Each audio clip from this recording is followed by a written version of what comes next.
pick up the discernible difference here. Huh. Confident last week, and now not confident at all. Here's my interpretation of this. Major League Baseball realizes they have a serious public relations problem on their hands with the fans. A serious problem. What's more relatable to the sports fan? 1 day's pay for 1 day's work. That's all we want.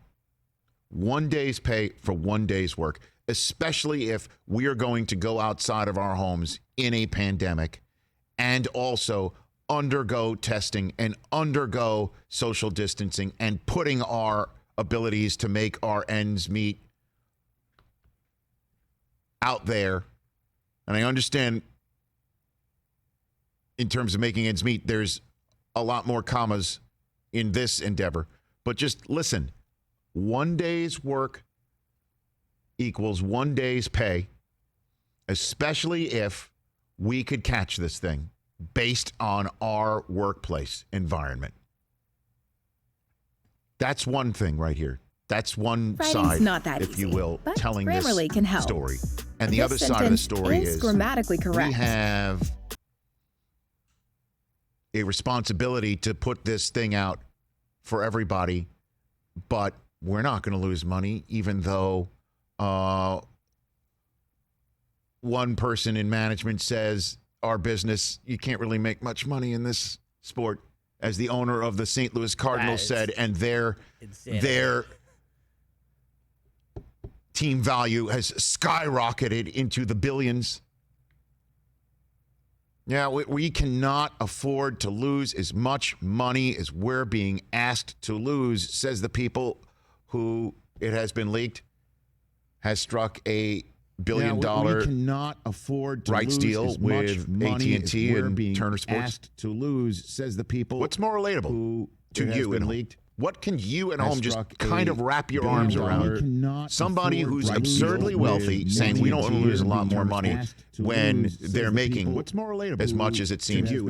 And somebody What can who's you at making home a just ton of kind money, of wrap a your ton of arms money, around? generationally Somebody wealthy, who's absurdly didn't get to wealthy put saying on we don't want to lose a lot a more money baseball when uniform and they're play making the sport that we would as all much as it love, seems that to we you. And are somebody who's watching making a the ton youth of money America wrap miss your arms playing right around now because of the generationally pandemic. wealthy, absurdly At the wealthy high to put school on level and the a pony baseball level and play the sport that Little we League all level. love, that we and somebody Yes, they are making a ton of money, but 1 day's pandemic at the high school pay level for and 1 the pony day's baseball work, level especially and when the we Little can League get level. sick.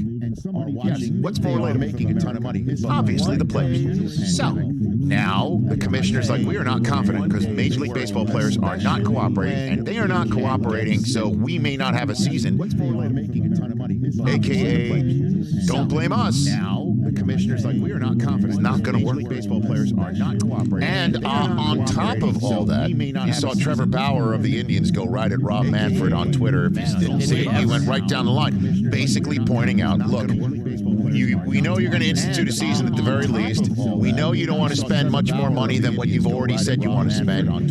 You can do the math. He went right down the line. You don't want it to end past September 27th in terms of the regular season. You won't want to spend more money than what you've already spent. We can do the math about how much that is for 100% 1 day's pay for 1 day's work. We can figure all that out. That means you're going to tell us to report in late June. Right now, it's the middle of June. How are you going to run that clock out without forcing us to get busy with you with a waiver? Max Scherzer coming out saying, so I'll say it one more time, tell us when and where.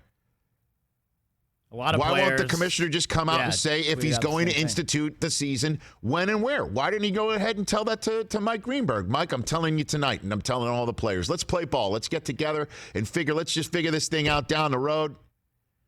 And we are going to, Uncle, 1 day's pay for 1 day's work. We've heard you.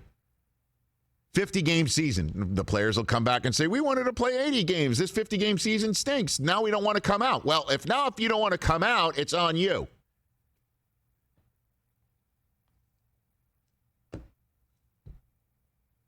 We're in the middle of all this crap again. I know. And it's just stinks. It's not acceptable to fans.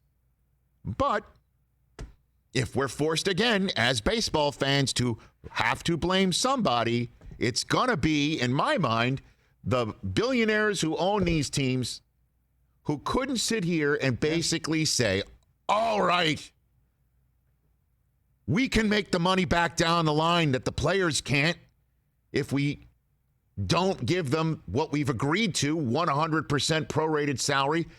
Let's do it.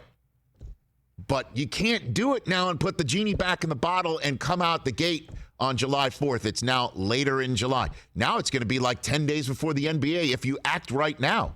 If you, to use the Jason Stark phrase that he used the other day from The Athletic, it's got to be done by happy hour today. Yeah. Jeff Passan of ESPN is going to join us with the latest on all this. And Keith Olbermann, my buddy from way back in the day, KO. All right. Senior studio host at ESPN. Oh, is that the official title? Yes, sir. No leather jacket anymore for Keith. No. Been away a long time. You don't wear leather jackets no more. Justin Leonard's going to be joining us shortly. Just talk a little bit of golf, since that is the sport that's going on and we're all watching.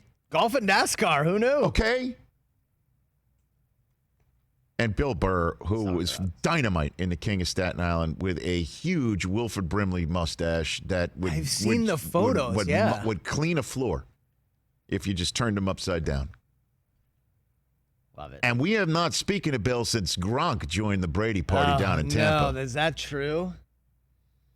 Last we spoke to Bill, it was just TB12 going down to Tampa, which he said, I guess everybody likes to go from New England down to Florida. It turned into Florida, man. A great riff that he went off on. Now here comes Gronk.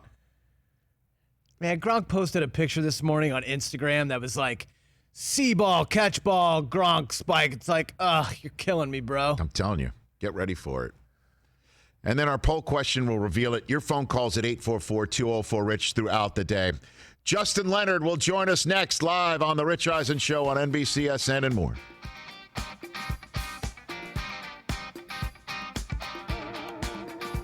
Are we good? All right, everybody. We're back here live on The Rich Eisen Show in the middle of our NBCSN commercial break. Should we apologize for any technical difficulties? We had a little audio that it seems to be fixed. Yeah, in the back. There was like an echo, so we're good. Okay. We appreciate that. We always try to service all of our audiences, if you will. Our platform. Our platforms. And so what happens when you stream? You have issues every so often. Is that right, Mikey? Is that you're like our streaming veteran over there? Exactly. But I don't do the stream. The stream is not. It's part of a bigger. What do you mean you don't do entity. the stream? The audio is good on NBC. The audio is not good on the stream. Everybody likes to comment that it's like people don't realize. Oh, are you talking to the wormholes to not blame you? Yes, they're not. You can't. It's like they're blaming people. You can't blame anything. It's a stream. It happens. I love my people, but I had to put the. Are you typing Are you back laying the at them? smackdown? Yeah, I'm snapping back a little. Yeah, because wow, actually, hold on a second. Ready? That. Here's some of Del Tufo's smack. When you win an Emmy, all caps Emmy, come talk to me. Exactly. He's like, I love my people, but don't be attacking us. It's a project. Well, that was like Jordan saying you don't understand the tech people. If you don't, the tech people. By the way, you're looking at it. That's like Jordan saying back in the at the Last Dance, like if you don't like my approach, that means you haven't won anything. That was basically Mike saying that. Come win an Emmy and then talk to me. Who's the Scott Burrell on this? Hey, Geico wants to let you know that we see and they see that you're sharing out there on your social media platforms. By the way, Rex Chapman's Twitter handle has just been dynamite as well lately. So now it's Geico's turn to share as well. The Geico Give Back, a 15% credit on car and motorcycle policies for current and new customers. And because Geico's committed for the long haul, the 15% credit lasts your full policy term. Visit geico.com/giveback for info and eligibility. Do we call Justin Leonard or does he call us? He is calling us shortly. He was. We were told he's going to be a little early. I know. Yeah. And so we went to break a little early. Yeah. Let's Hopefully we get to chat with Justin Leonard when we come back here on the Rich Eisen Show. Bill Burr, Jeff Passan, and Keith Olbermann will be joining us. And I have not spoken to Kay. Has KO been on this show? And he has been like years ago, right? Or has he never been on? I gotta think that we've never had him. Really? Hold on, I'm going to. Well, I just figured this. double If check. baseball, if we need to place in perspective everything that's going on, oh gosh, look at that. There is Keith Berman and MC Hammer on the set of The Deuce. What So is who's got the going better on? top here? The leather jacket, Berman's purple coat, or that yellow sweatshirt? I think he and Berman went to high school together, by the way. I'm MC almost Hammer sure and that. Berman? No. In Oakland? Oh. All right. We'll be back on NBCSN in a second.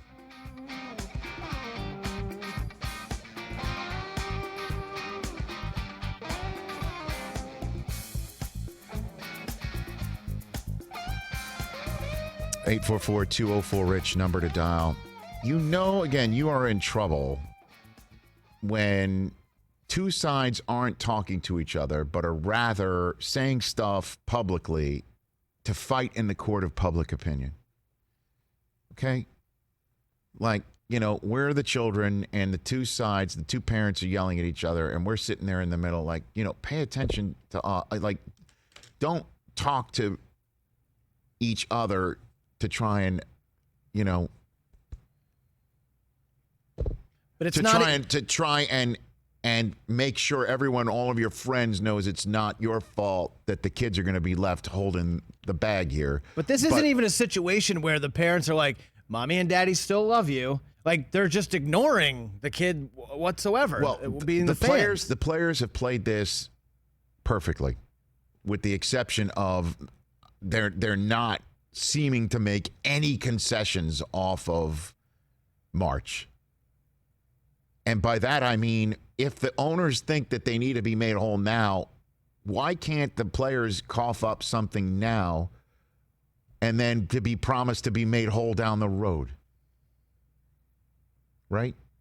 Okay, so you owners, you need your bottom line now. Let's talk about how your bottom line could be met now, but we still don't lose this money that we have agreed to, you and I have agreed to give us when we play baseball games. And in the meantime, they're just standing pat saying, we had this thing in March. And how did baseball not account for the fact that there would be no fans in the stands? I mean, let's not forget what March was. March was a ton of panic. We're still panicked. Yeah. Because we still don't know what the virus is and what it means and how it can be mollified and whether there can be sports. But you could pretty much tell back in March that if the sport was coming back this year, any sport, playing it in front of a full house wasn't happening. You could basically, so when you're talking back in March, was there no sense at all of the fact that taking into account that the financial arrangement you're coming up with needed to be handled in a way that would not account for fans? And if fans in the stands mean so much to Major League Baseball, why in the world, again, can we not account for the dollars lost now in a way that players can be made whole down the road when the money is back? Again, the players give up money now. That money can't be made back. No, they're Baseball taking a pays, prorated. if the owners take it on the chin financially now, they can make that money back. They have the wherewithal Right. to raise revenue. Exactly. That's they could take it out of our pockets. Hey, fans, when you come back, you're so excited. Welcome back. We'll give you a bobblehead, but it's going to cost you $10 more for that seat because I hope you enjoyed that pandemic season. We did that for you, fans. And we're jacking ticket And prices. you could take it out of our pocket, and as they may do that. Sodas are now $1 more. Hot dogs $2 Okay, more. so that's easily. right, but players can't make the money back if they say we'll give you 20% back now and never see it again. They can't make it back. That's their point, right? And it's so much easier for us to understand if we are playing the blame game, which is being played right now, and also potentially, and Jeff Passan will join us in the next hour, trying for baseball to run out the clock for the next 12 days and then institute, say, show up. Or you could say now, show up in June. And players would then say, well, we'll show up now. How about now? Because the faster they get in is the faster they could start playing games and they could make more money. It's crazy. It's crazy. But it's much easier to understand, hey, if I'm working, I should get a day's pay, right? Who doesn't understand that philosophy? Everyone in this country. Seems simple enough. It's much better than, I've got Elma J. Fudd, millionaire. I own a mansion and a yacht, but I can't afford the apartment building if you want to play baseball this year. By the way, that was a Looney Tunes reference. That was a Looney Tunes reference. I own a mansion and a yacht.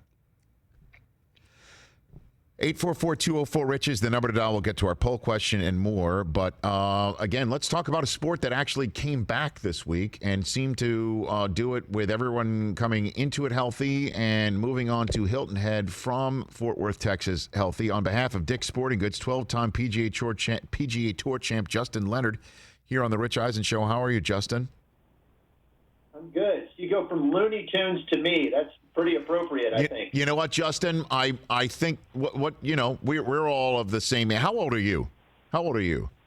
I just turned 48 yesterday. There you go. So I'm 50. We're all of the same age. I mean, we all grew up on Looney Tunes, so you totally don't understand what I'm saying. Absolutely. I know. And it seems like baseball is going to be like Wile E. Coyote, which jumps off a cliff all the time but comes back and dusts itself off. We'll just see how that goes. But that's another sport. What'd you make of this past weekend, Justin? Looked like the golf was pretty damn on point. What do you think?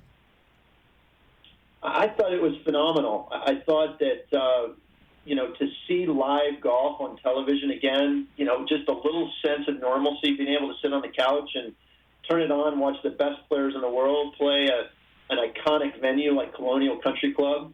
I thought the leaderboard was amazing going into the weekend. We had a lot of drama, even without the fans, which was a little strange. You see a guy make a big putt, and there's, almost no reaction. But this is where we are right now. I thought the players handled it beautifully. The PGA Tour, hats off to them. There's a lot of things that had to go well, a lot of preparations. And it all seemed to pay off beautifully. It sure did. A 10-week layoff is quite something, but I guess guys could have gotten out and just hit balls, and you could do that in your house. You could go somewhere, and it's clearer that everybody kept and stayed sharp. There's no doubt about that, Justin. Yeah, I think the guys that maybe live around some other tour players. I think of South Florida or up in Jacksonville. I think of Dallas, Texas, Phoenix, Arizona, guys where places where guys live, they're able to congregate, they're able to play against other tour players. I know a number of areas where they even had a couple of 2-day or 3-day events to kind of get in the process of putting a score up for 2 or 3 days. I know they did that with some of the guys that live at Seattle and Georgia. They did it down in Dallas. So I think those kind of things help players stay sharp during that time off. So was University of Texas the last time you played golf competitively in front of no fans? Would that be the last time? No, there were a few rounds where I was playing very early on either a weekend or maybe even during the week where I didn't have many fans. But it's pretty rare for it to happen in front of, basically just somebody keeping your score and maybe somebody there with the television crew. So what do you mean? Like when you're beginning your time on the PGA Tour, you're saying you had nobody following you? I mean, there's always somebody there to give you a golf clap if you make your 5-footer or something like that, Justin. Well, there's a couple times when you make the cut on the number on a Saturday morning and you're going off at 7:30 by yourself. There may not be anybody out there other than the marshals, and so. But for it to happen for an entire week.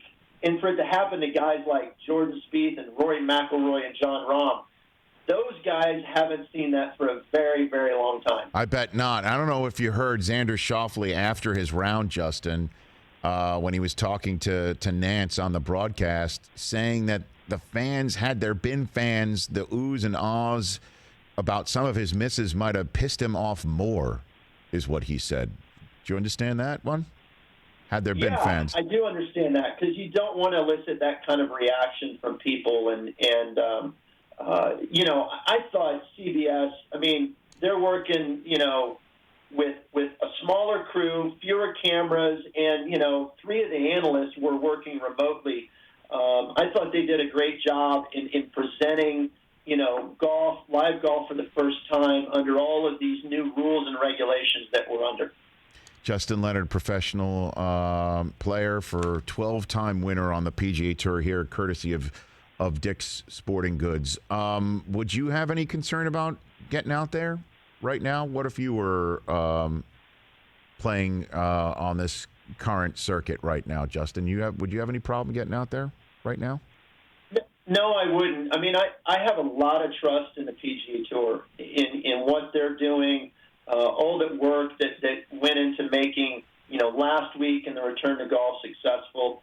The biggest task they created this bubble, this envelope over the players, the caddies, the TV crew, the volunteers. Now they've got to basically move that bubble to Hilton Head Island, South Carolina.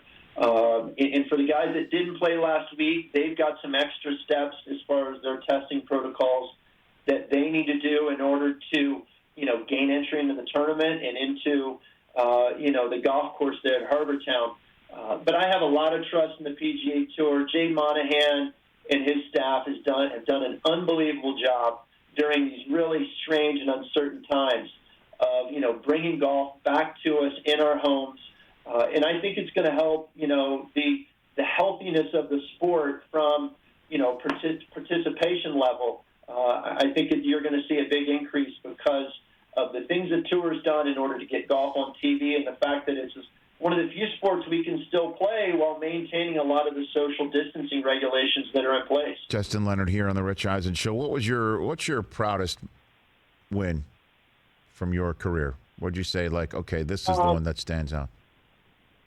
Well, I think of the 99 Ryder Cup and being able to share that experience with my teammates, with our captain, Ben Crenshaw. It was on a couple times re-aired during these last 3 months on Golf Channel and NBC Sports Network, and so it was fun to be able to relive it, and also fun to watch it with my family. I've got 4 kids that had never really seen it. They've seen a picture here and there, but to really be able to walk and kind of watch with them on Sunday what the singles, how it all unfolded was really a lot of fun. Well, I mean, how intense is that?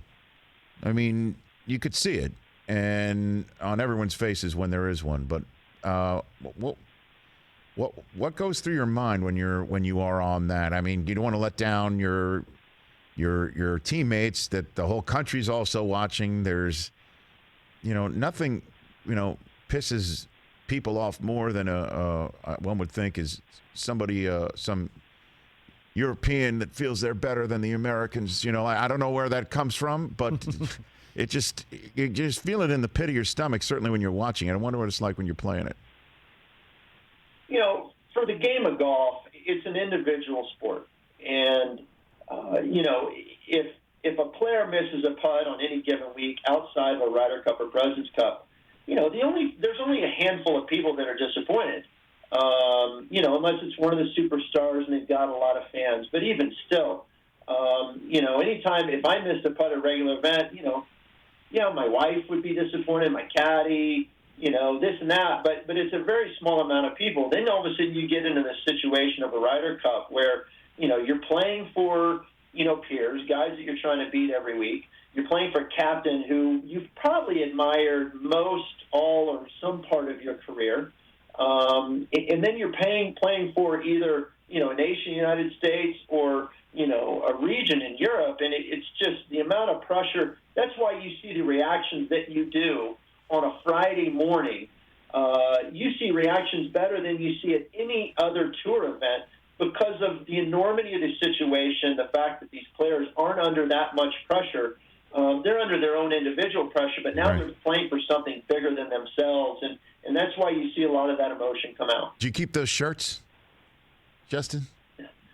I still got it. I don't have the Thursday, Friday, Saturday shirt, but I still have that Sunday shirt, and it still smells like stale champagne. It's actually pretty nice smell considering that we won. Well, I mean, you can't get that smell. It's 21 years. 21 years, man. That's crazy. I mean, that's absolutely insane. What are you doing for Dick's Sporting Goods right now? Where are you sensing that people are trying to get back out there, getting fitted for clubs, and beginning to start thinking about playing? I know. Yeah. My kids. We were watching the golf this week, and they're like, "Well, let's go hit some balls. Let's go those wiffle balls and start hitting them in the backyard." Right, and it's really a perfect time with summer golf courses. If they haven't been open, they're starting to open up. Father's Day is around the corner. My dad's coming up here in a couple weeks to play with me. I'm going to go swing by and pick something up for him.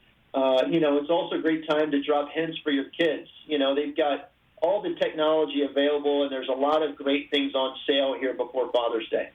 And again, you can check out at Dix.com or GolfGalaxy.com for more information. Justin, I know you got to run. Appreciate the time. Let's chat again soon. I look forward to it, Rich. Thanks for having me on. That's Justin Leonard right here on the Rich Eisen Show. Is there any other sport that makes you want to go play it? Oh, baby, definitely not. Right? Just sitting Football, down. like sometimes on Thanksgiving, you want to go out in the backyard? You want to play that? But maybe just like toss the ball around. I don't want to get tackled or, blindside blocked, like during football games. But watching golf just makes me want to go, all right, I need to go play right now. I need to go walk at least 9, hit some drives, make some putts, and let's do this. I was at that Ryder Cup at Brookline in 1999 on that Saturday. I was at that Ryder Cup. Wow. Because that's right there in the backyard of my future in-laws. Crazy? The atmosphere crazy. at Ryder Cups is Well, it was intense. insanity. Yeah. It was truly insanity there. And you do know, again, what came out of that were the raucous crowds. We call it raucous crowds. I just remember Justin Leonard. The Bostonians going putt. crazy. That's what we would say. That raucous Boston crowd. And the Europeans were like livid. Yeah, this is a gentleman's sport. Oh, they were really yeah. pissed about some of the stuff that they were hearing from the gallery. Well, yeah, I believe it. All the Sully and Fitzes had one too many Sam Adams. Payne Stewart conceded his singles match to Monty with both players level and on the last green in 2 shots as a response to the abuse Montgomery had received throughout the match. Payne Stewart. What a legend. And then Justin Leonard sank that long one to win, right? and he sank the long one. And then everyone, if you remember Tom Lehman, everybody ran on the green. Yeah. And Ola Thobel is standing there saying, hey, you know what? Would you like me and everybody on the European squad to run all over the green just before I need to make a putt? Right. And there was even a controversy over, well, they did storm the green, but they didn't get an Ola Thobel's lie or his line. Right. They made through don't line step and in all the that. line. Have you ever played with somebody who's not very? No. Oh, okay. Well, do you ever play with somebody who stands behind you as you're lining up a putt, and their shadow is in your way, and they never realize it, and they are always standing in your line as you're putting behind you with the shadow? Do you know anybody who does that? No, but I know you're going to accuse me of doing that. Every time? Yeah. No, I you know what? After you pointed that out a couple years ago at the You became more mindful at of the it? Red Cross event, I was like, oh, I should probably stop doing that because I'm just trying to see. I know, but you're trying I'm to see. not even No, I just get it. It's totally like walking oblivious like- to. again, my shadow would get in the part of his my wall line. issue playing golf. Yeah. I don't have the concentration level required for every shot. Oh, me same. Okay? I'm walking down the fairway instead of thinking about, okay, I know I just did this on the tee. I need to fix that. This hip came through. Okay, next time on this shot, I need to focus. Yeah. And plus, this shot that I do have, I need to get it to the green in a certain way. I know the stick's here. I know where I got to put it here. So at least if I get it up and down, I got a shot. I mean, I'm walking up the fairway going, it's a beautiful day. Yeah. It's because you guys are amateurs. If you're a pro, you're thinking different. No. But I've played with amateurs who are like dialed in. Yeah. I've played with people who get upset if you're standing on the other side of the hole as they're putting on it, because if they hit it past the hole, that's their future line. So if you're standing on the other side of the hole watching this person putt, and they know they've got to hit it but with a certain pace to get it to the hole, but they also know they got to hit it and they might hit it past the hole based on this pace, they're already thinking about their next putt. And if you're standing in that potential line, they'll have you move. Yeah, they're thinking a shot ahead. That's intense. And that's also with the slope of the green going in a certain way. They know it will be hit past the hole. Even if they're not standing beyond it, they're standing to the left of it. They know that's where the ball could wind up. Right. Please move. I've had that happen, and I will stand there, and I'll get pissed about that. Yeah. I'm like, why are you taking this thing so damn seriously when I'm not? And then I've got to sit here and say, okay, as long as they're having fun, and I know they've got to go to the computer and put their score in, and this is very important to them because this is what they do. This is my first time in 3 months because I'm doing this, that, the other thing, being a dad sitting here, and I haven't played in a while, and what a beautiful day. Right. Like, I've got to sit here and understand that for others, this is an endeavor that's not like my day off. Right. Totally feel that, man. Now, imagine you're in the Ryder Cup.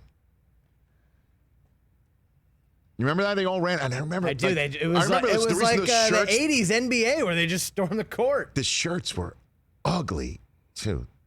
It looked like those shirts, those Hawaiian shirts you get that are made, they look like postcards all over the shirt. The 99 Ryder Cup shirts, they were like, if I'm not mistaken, they were like brown and I got dark burgundy. Awful color scheme. Just dreadful. And it looks like what the postcards that you said are like pictures of past Ryder Cup teams. Yes, and pictures golfers. of past. Yeah. Actually, I think they're the tracks of Monty's tears. By the way, nobody pissed me off more than him. All right. Forget who. And I was on SportsCenter at the time. Who called him Mrs. Doubtfire? Somebody called him Mrs. Doubtfire. Because he looked like Mrs. Doubtfire. He looked like Parcells and Charlie Weiss and Mrs. Doubtfire all rolled into one. Charlie Weiss. And I've heard he's a nice guy, and I remember that Ryder Cup, man. Let's see. People were heckling him. Oh God, heckling him with always. Mrs. Doubtfire. Always. Anytime he would come to the U.S., he had rabbit ears, man. And it's just the minute you let somebody know. Oh, David Faraday was the him. one that called him Mrs. Doubtfire. Is that right? I think so. Faraday. God bless David Faraday. He called him Mrs. Doubtfire, huh? I think Faraday. I know, but based Come on. Google Is that it's being here. ascribed to him? Okay, our poll question, your phone calls, and more when we come back. And a big piece of NFL news yesterday, not have to do with what's going on in the real world. Like an actual signing that I leapt out at me. That's next on The Rich Eisen Show.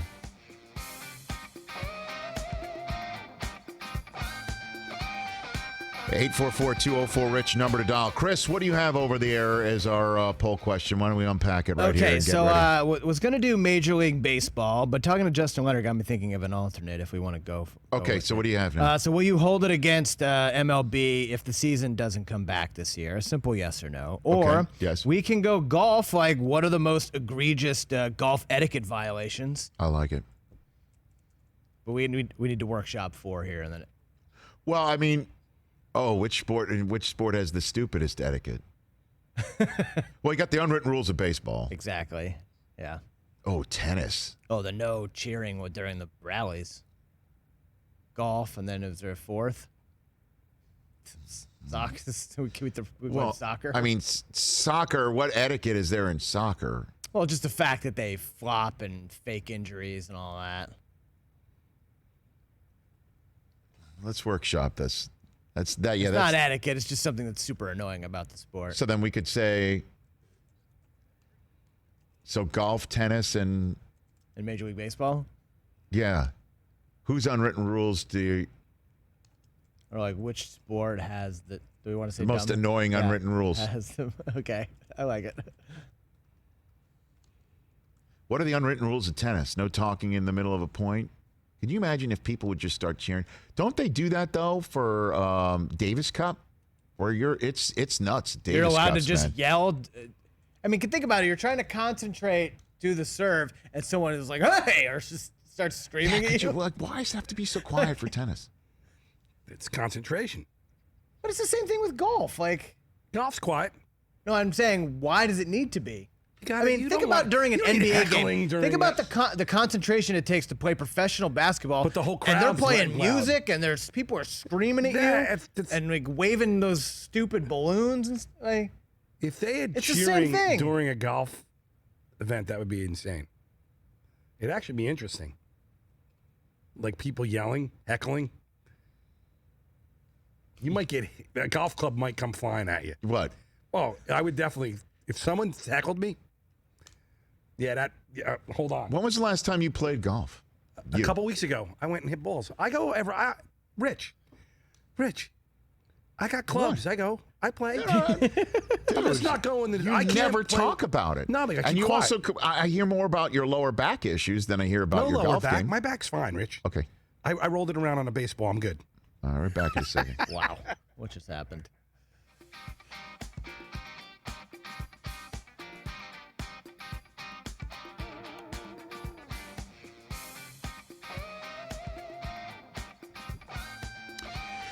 Still to come here on this show, Jeff Passan and Keith Olbermann as we find out the latest on what's going on in Major League Baseball with Passan. I know KO's got his ear to the ground, and nobody better to talk to about the state of baseball and where it's been and where it may be going. And I know he's definitely got a lot to talk about on the 1998 season, if we get around to that. And then Bill Burr. think we should. Bill Burr is one of our favorite guests in the history of this show, man. And the folks on the YouTube stream love him. He's one of the more popular comedians out there. And Bill will be joining us here on the show. He's in the King of Staten Island. He's dynamite in it. It's a really great movie. I would suggest everybody go check that one out. We had the director and producer and writer Judd Apatow on the show last week to talk about it. 844-204-RICH is the number to dial. Our poll question at Rich Eisen Show. Chris, you scrapped one and you put in another based on what we just were talking about. Go for they're it. both on at Rich Eisen Show right Okay. now, so you can vote on both of them. The first one is, will you hold it against baseball if there is no 2020 season? A simple yes or no. And before you vote on that, don't think about, will you hold it against them now. When the sport returns, which next it year, will, year after, of course. which it will. Although I enjoyed seeing some of the memes and some of the tweets out there based on baseball totally screwing it up. With Rob Manfred saying last week, it's happening 100%. 100%. Now I'm not so confident. Okay, mixed messaging from the top. Yikes. To the report from the Associated Press that baseball has told the Players Union there's no sport at all unless they waive the ability to file a grievance against them. I don't want to get into all that. Passan will. But it just looked like there's not going to be any season that, hey, you don't want to see Mookie Betts as a Los Angeles Dodger, right? Correct, Chris? You don't want to see him ever wearing a Dodger uniform? Am I right in saying that? No, I don't. Guess what you may never see? And then he's going to be a free agent, and then he can come back to Boston. There you go. That's... Dodgers fans are so salty. You know what I mean? Man, I saw some tweets about who's a free agent after 2020 and 2021. Right. I mean, they're going to be a completely different team in 2 years. Their championship window closed. All the Dodger haters on my Twitter feed were all like, at least the one benefit I would. It would crush me if baseball doesn't come back, but the one benefit is that it would now have been, 38 years since the Dodgers won the World Series. Unbelievable. I know. So the other poll question is what? So then we came up with a second one off of our conversation with Justin Leonard and Yes. Subsequent golf chat there. Which sport has the most annoying unwritten rules? Golf, tennis, or baseball? Because all three have some. Now, tennis, I guess there's a lot of unwritten rules in the fact that, there's the etiquette in tennis. Yeah, and the no cheering, like basically whatsoever until the point is over. And even then, you're just kind of lightly It's kind of clapping. so why is again, when I started covering the U.S. Open, which, by the way, Governor Cuomo in New York State announced is going to happen with no dates being moved, but no fans. Right. And you've already heard some of the top players in the world saying they're not coming to New York for a couple of reasons. One, that New York was a hotspot for the virus. But Rafael Nadal already said, I'm not coming because it's been a hotspot. And you heard Djokovic say that the protocols that they've put, the health and safety protocols that they've put, will not allow players to bring like their own personal trainer and masseuse into Arthur Ashe. And some of the players who don't have a masseuse because they don't have that sort of bank and ability to travel them around are like, what do we care? But I do remember when I first started covering the U.S. Open, it's like, you are not allowed to talk during a point. And I'm like, I know, I've watched it my entire life. And then whenever there would be like some exciting moment, an incredible shot that's made, you'd hear an immediate burst of applause or excitement, and then just shh. Yeah. And the crowd would shush, like shh. And then they don't let you walk into your seat until the shot's over. Well, that's which is a very That's hockey too, but I mean, and then the chair though is like, quiet please, like quiet please, I love quiet please, like and how just about, constantly. like, why wouldn't you take, like an organist to start playing during a golf tournament? An organist on the golf. Now we're getting somewhere. Honestly, so what? We had Pete Rose on the show a few years ago, and he commented about, why do you have to have quiet for golf when you could do whatever you want for baseball? I remember this, because what's tougher than hitting a ball that's moving? Golf, the ball's just sitting there. It's true. So baseball, I mean, honestly, you're playing tennis, here comes this ball at you, and you got to concentrate. Of course you do. But you have to have quiet as this ball is bouncing in your direction. And you have to have quiet as you're focusing on tossing a ball up and serving it. You must be quiet. Has to be absolute, like library quiet. But in baseball, I'm standing in, and somebody's taking a ball that's much more stout than the tennis ball. Yes. And throwing it at me, and you're trusting it's not going to be actually hitting you. It can on occasion. And that's the unwritten rules we can get to on that. Don't hit me here, hit me here, hit me here, but not over, oh gosh, not here on the knee, even though you're throwing low, get me up. Oh, please. So you're throwing it at me, and it's moving. And it can move in any direction, and I've got to focus enough to hit it. But please, wave towels, scream, have rally monkeys, and and thunder sticks, and wouldn't you think, out of all the sports to concentrate on and have the most quiet, it should be baseball. Baseball's way the hardest. The craziest unwritten rule for baseball, and I don't think it is in the rule book, the craziest unwritten rule for baseball, okay, is without a doubt managers dressing like the players. Who's the last manager to dress like Connie Mack? Showing up in a suit. In baseball? Yeah. Nobody. Like, what if, are they mandated all, like, NFL coaches on the sideline to wear whatever the official apparel of Major League Baseball is? I think so. Is that what it is now? I think so. Like, what's to prevent Francona from... Why can't Francona show up in a three-piece on a cold, chilly day? A vest and all of that. Why can't somebody show up dressed like the Monopoly Man? That's not taking it seriously. No, but dressing like an 8-year-old is. I never got the coaches wearing 7-year-olds putting on stirrups. Why? That's weird. That's beyond weird. Sanitaries is what they're... Sorry? Sanitaries is what they were called. You know what I mean? So, yeah, there's no official rule. It just says all players on a team shall wear uniforms identical in color, trim, and style. and 6-inch numbers on the back. Nothing about what the manager must wear, but I do believe that there is something about wearing the team-issued official gear. It's weird. From Nike I like or it. wherever.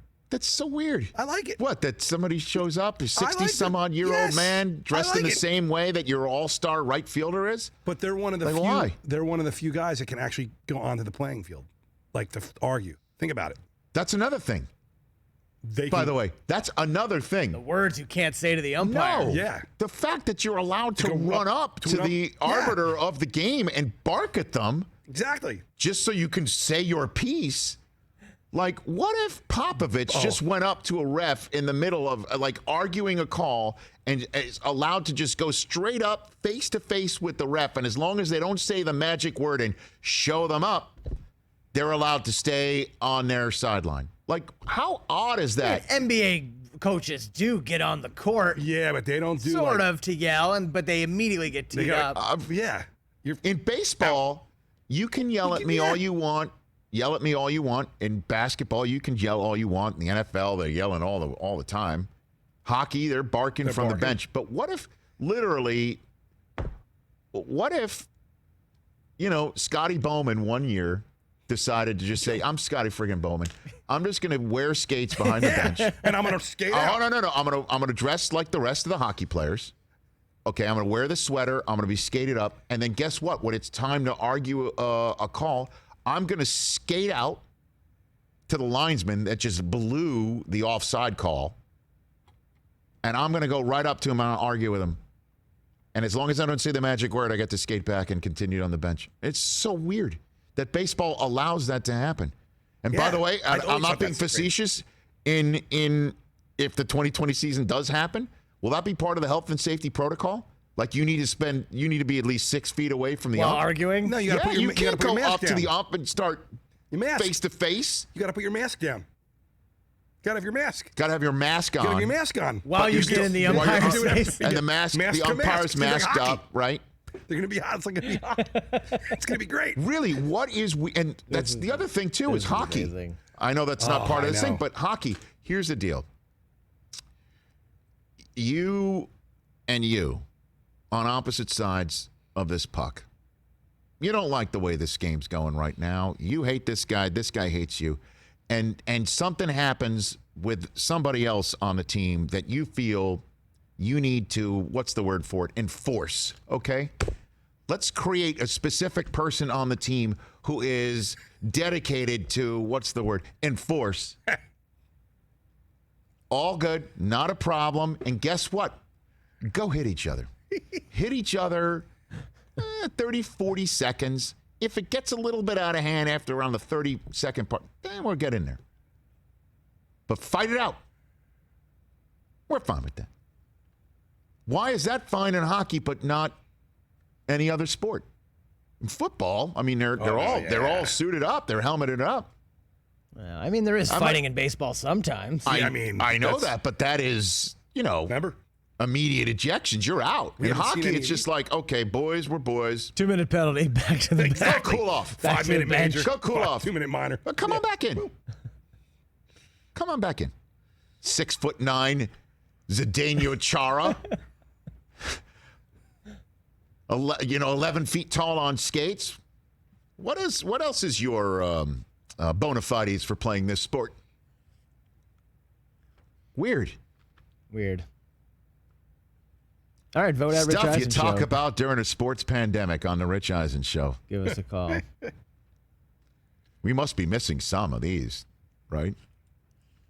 Yeah. 844-204-RICH. We'll talk to this about. Olbermann's got a good one, I'm sure. Yeah, one quick thing about the tennis, too. If But be quiet. Djokovic and Nadal don't show up to the U.S. Open, think about Federer's already out for the year via injury, so your top 3 players may not be participating at the U.S. I Open. guess you're on, having on it. the men's And- side. And in terms of dollars and cents, I mean, you want to know in terms of like fannies in the seats being the moneymaker? I mean, when I was there at Flushing Merchandise, Meadow, too. hamburgers were like $90. Oh, yeah. I mean, but no fans. You just can't have fans. U.S. Open will be held in Queens without fans. There you go. Well, there won't be any problem about quiet, please. Quiet, please. Yeah, you put fake It crowd just in gets that. weirder and Even weirder NBA every crowd, day. it's I bad. mean, weirder and weirder every day. I knew I teased, if you will. I know I teased, if you will, the NFL. There, I'll hit that next. A bona fide NFL story that has nothing to do with anything else other than just what it means football-wise. Keith Olbermann is going to join us at the top of our third hour. Jeff Passan is going to be joining us next hour to give us the heads up on what is, in fact, happening between baseball and its Players Association and whether we will have some baseball. And Bill Burr in hour number 3. And you at 844-204-RICH when we come back on NBCSN and more.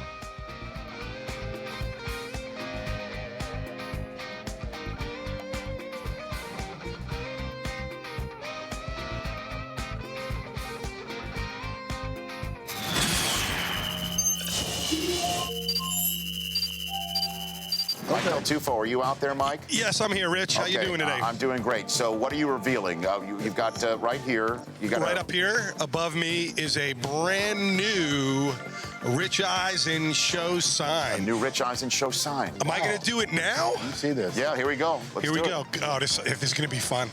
it. Just hope it doesn't come down in your What are head. the odds that he I can't messes do this it up? because the way it's Just set up. Put down the So- microphone, dude. I can't.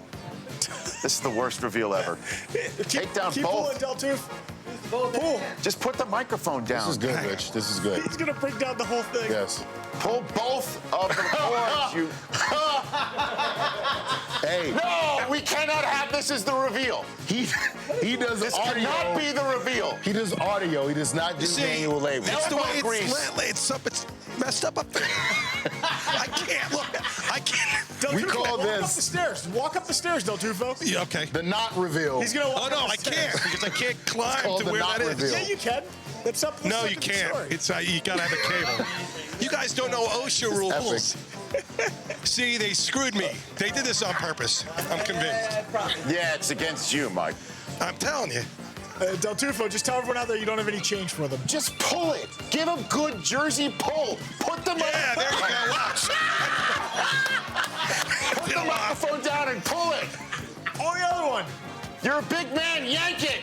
Yank it. Oh,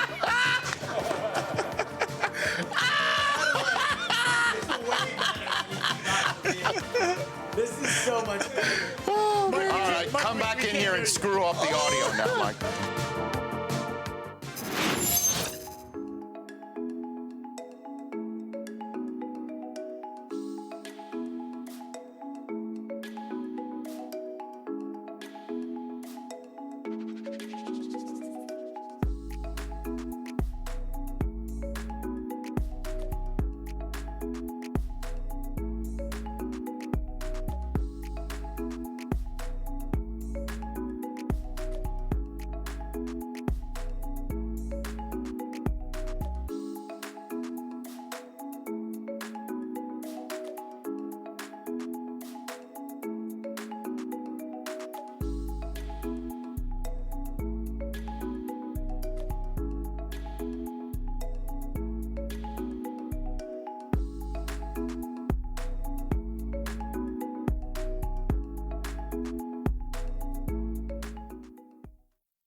This is the Rich Eisen Show. And Major League Baseball is in the process, Strike one. as we talk, Strike two. of screwing this whole thing up. You're out. Download and podcast at richeisenshow.com. What says baseball more than a boring and unproductive back and forth? Earlier on the show, 12-time PGA Tour winner Justin Leonard. Still to come, ESPN MLB insider Jeff Passan. ESPN studio host Keith Olbermann. Plus, comedian Bill Burr. And now, it's Rich Eisen. Hour number 2 of our show on the air here on NBCSN and SiriusXM Channel 211. Jeff Passan of ESPN is going to be joining us shortly to give us his 2 cents on exactly what is going on between baseball and its Players Association. Because right now what it appears to be is a PR battle between both sides that the players are absolutely dominating. And the problem with a PR battle is that it doesn't lead to anything. Except hopefully the only thing it leads to, PR battles lead to, is both sides getting together in a room, which has to happen. The problem with getting both sides in a room is the players have already said they're done negotiating. Isn't that a problem? When one side says they're done? That's a major problem. Am I wrong? That's a major problem. We're done. And major problem. I mean, all the players are like, just tell us when.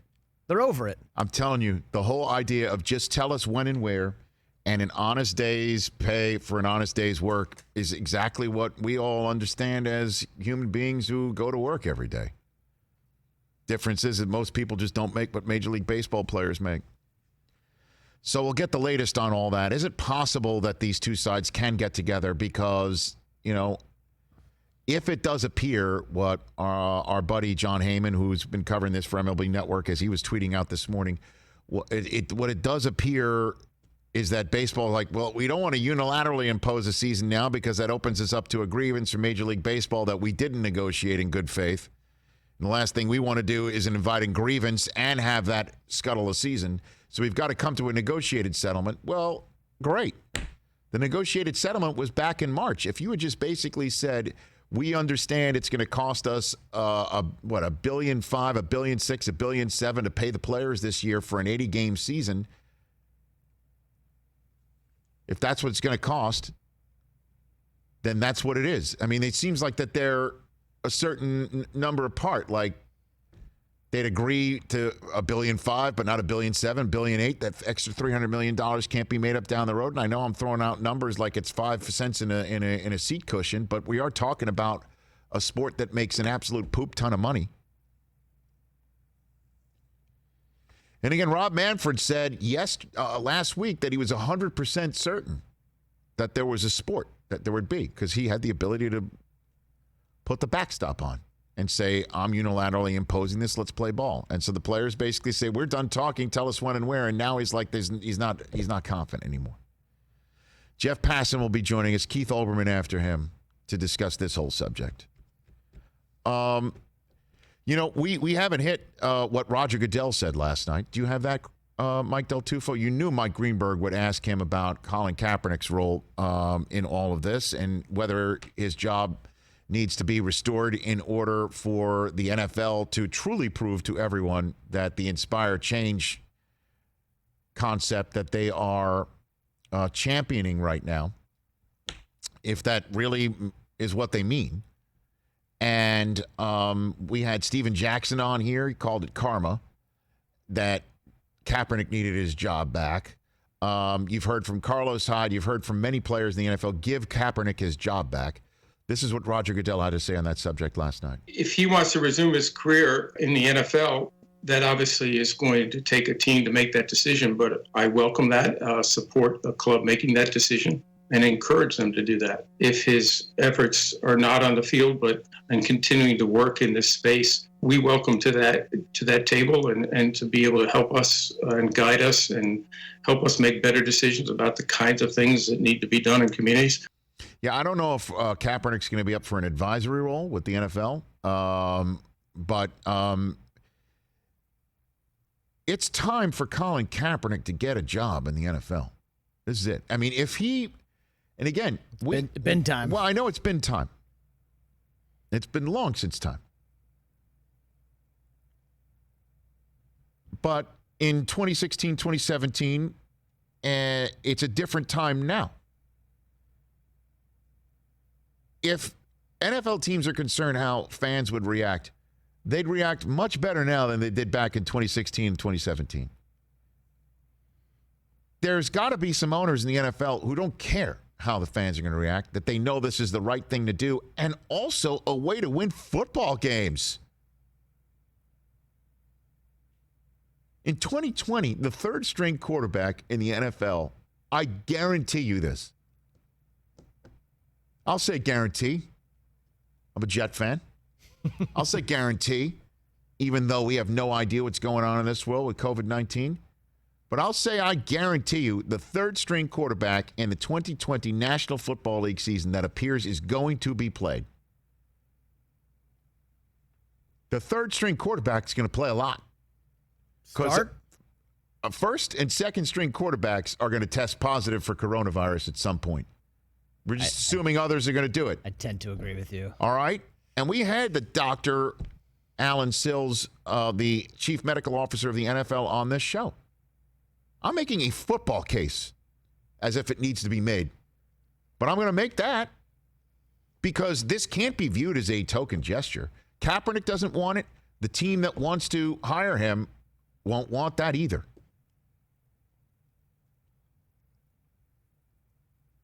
So in this day and age, we asked Dr. Alan Sills, chief medical officer of the NFL, is this going to be sort of like the concussion protocol? There's going to be a COVID protocol. Somebody needs to test clear and negative for a certain amount of time before he's allowed back in the building. And he said it'd be something similar to that. So you better have an excellent plan to win football games with your third-string quarterback. And guess what? Could take some time. Third-string quarterback with a hot hand might actually stick around. Who better than Colin Kaepernick? Right. We have not heard from him at all. We haven't really heard from him in the last 3 years, aside from that Nike commercial. Well, also his what happened this past November, which is a total debacle with him trying out. Right. And him saying, I'm ready to play. Now's the time. The commissioner has basically said the words, Black Lives Matter, and said the words, we were wrong. And saying, I encourage a team to sign Colin Kaepernick. You've got, if you require still the political cover, and also a sense in our world and a growing understanding that kneeling is a sign of peaceful protest that was not, at the time, and still is not, anti-military. It is calling attention to something that clearly, as this recent events in the city of Atlanta at a Wendy's drive-thru showed, clearly needs to be addressed and fixed and have attention called to it. Baker Mayfield says he's taking a knee. Bill O'Brien says he's taking a knee. I'd be stunned if most of the NFL didn't take a knee in week 1 of the 2020 season. It's time. I know Pete Carroll said a team reached out to him to find out, I don't know what, because I guess he interviewed Colin Kaepernick. I mean, what do you want to know? I mean, probably what a team would want to know, and any business has a right to know, like, Colin, what will be your plan? We just want to know. We just need to be ready, because there will be a section of our fan base and a section of our business that will be affected. And we just want to know, like, what do you got in your mind? Because we want you. It's time for you to have a job. We need you. I'll just throw it, for instance, it was a very moving video. Now, again, people will say he's a white man, a white billionaire. What does it mean, really? But Steve Bisciotti, the owner of the Ravens, who I adore, you seek it out, a video talking about how world events and life events have affected him and how he wants to be an ally and be a partner. You want to talk about the importance of a third-string quarterback? And Kaepernick's not that. I'm just saying that there are more jobs of greater importance. Kaepernick shouldn't be signed as a third-string quarterback and wouldn't want to be a third-string quarterback. But now, right now, that's a viable position on an NFL roster this year. Big time. Probably a fourth. I bet teams are going to keep 4 on the roster. Baltimore, Ravens quarterback room. Could you imagine, with all due respect to you, Trace McSorley, could you imagine Lamar Jackson, RG3, Colin Kaepernick? At least you've got, okay, at least you've got a quarterback that will be able to run your system regardless of who's playing it. And you want to talk about you never know. A jet ski nearly changed the trajectory of the 2020 season. Right? Okay. I mean, Cam Newton is still out here as well. You want to talk about pure standpoint of football. Worked out with Odell Beckham over yeah, the right here in weekend. Los Angeles. Yeah. Man, oh man. Another football story I want to hit here. Just to, again, certainly when you tune into a show, I want to say like this one because I think we're unlike any other. Agreed. Because of who we are. But, you know, similar sensibility, and somebody who my first guest in the third hour knows as well as anybody else, our buddy Dan Patrick. You know, we try to have, and I'll talk because I've had conversations with Dan about this.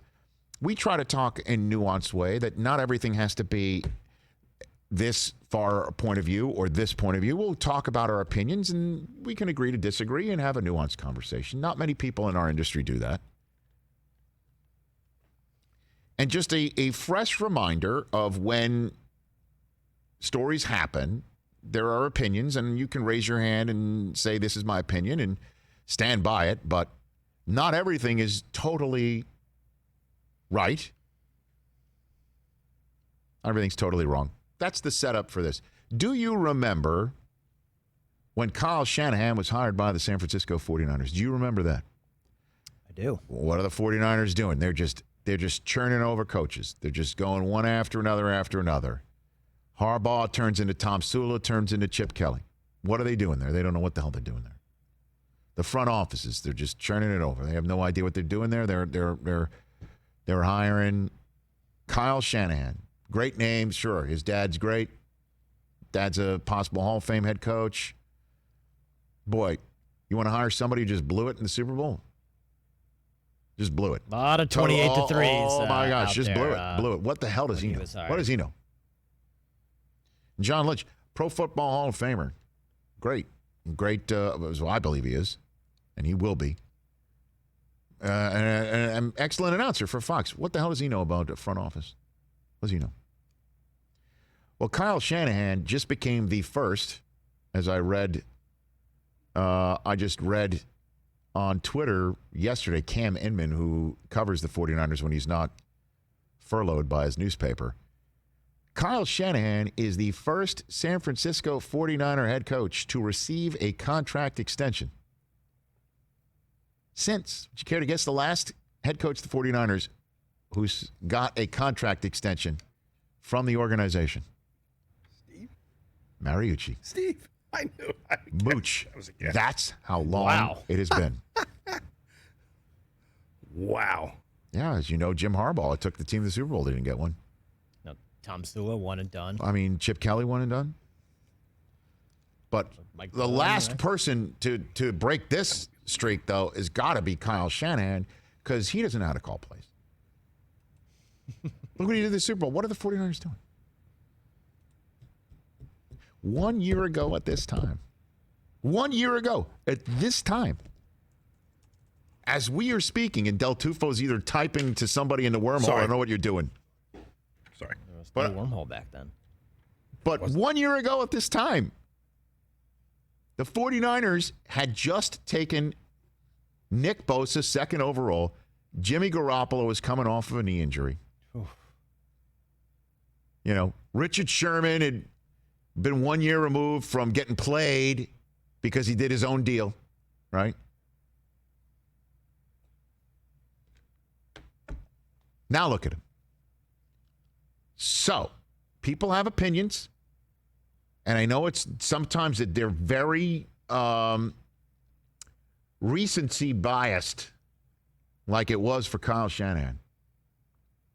Now, Who would want Kyle Shanahan if he was a free agent right now? Who would take him? Damn near 31 other teams. I know you're. Can we run down the list? Oh, please. Damn near 31 other teams. Now, I'm not saying they would. Yeah, they would. There'd be a lot of teams that would consider, you know what, do we want to make this move or not? If Kyle Shanahan was a free agent. At the time, the crap that the 49ers took for hiring this guy. And now he is cutting edge. Now you could say this is recency bias too, based on what we saw this past year. I don't think so. I think what's being said about him now is exactly what he's going to be for a very long time. And doesn't John Lynch have a 6-year deal too? So you have John Lynch, GM and coach the together moves that this now. guy has made. But talk about job security that you don't normally see in this league. GM and coach 6-year contracts. I fully believe this team is built to last for a long time. It's not going to be one of those things that is a flash in the pan. Isn't that amazing? I'm saying this now, and I believe it. I believe it to my core. 1 year ago at this time, that's what the 49ers were. And on top of it, remember when they were started like 2-0? Are the 49ers for real? 4-0. Are they for real? Still going, though. 6-0. Are they for real? But are they for real? Who have they played? Then they wax Aaron Rodgers on a Sunday night flex game with Aaron Rodgers and the Packers coming off a bye week. Waxed them. They were the last undefeated team of the year after the Ravens knocked the Patriots out of the ranks of the unbeaten. By the way, on Sunday Night Football. All of that dominated the playoffs, 6 minutes from the Super Bowl championship. What was the offseason narrative? Let's go get Tom Brady. Also, I know Let's that. go get Tom Brady. No, I know that. And Lynch came on here and I don't want to use the word admitted because that is infused. He did say that they did for a moment kick the tires, but decided to stick with Garoppolo, which I think is the smart play. Well, especially with It the really is a contract smart is play. now on a No, it's a smart team-friendly play. deal. No, you got to look down the road. You got to win for 10 more years. You can't just use this opportunity. Well, we damn near won with Garoppolo last year. Let's try and use this window of opportunity to win with Brady right now. And then 2 years be stuck with starting from scratch again when Garoppolo costs $25 million a year, which is dirt cheap. It was the right move. No matter, even if Tampa wins a Super Bowl in the next couple of years, it's still the right move in my mind. And so, even with all that, you know what the narrative was this offseason too? Oh, Shanahan just still can't call the plays in the Super Bowl. Still. Even though Chris Jones made a great play to knock a ball down on what was a wide-open Kittle. Wide open.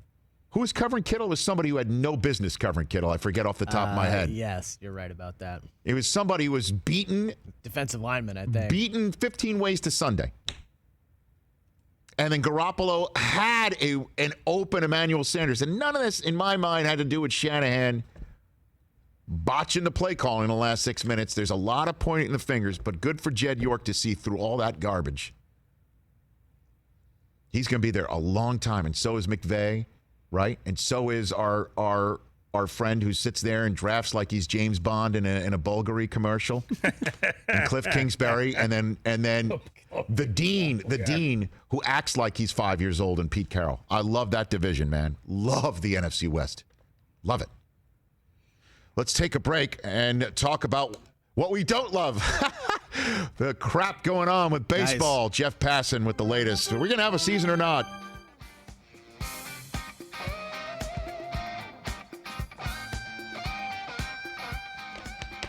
Oh, I mentioned Tom Brady in Tampa, huh? Woo!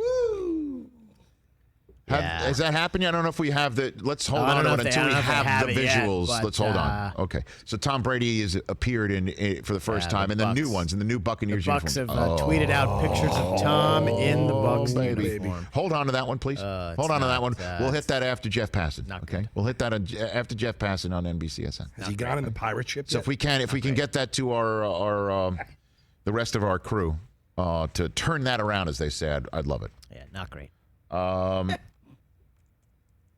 And then we'll take phone calls as well. Jeff Passan's on hold, but we'll wait to get him on in the next couple minutes to get the NBCSN audience all in a row for him. Man. Could you imagine? I mean, I can't imagine. 2011, that lockout, covering the lockout for NFL Network, when it's just like, hey, everybody, who are the top free agents? Who are the top free agents at running back in the NFL this year if there's an NFL season? And we don't know if they're going to be free agents until they actually hammer out a new collective bargaining agreement to decide whether free agency for their years of accrual is hit or not. And people are at home going, what are you doing? The NBA is saying we're coming back. The players got together over the weekend.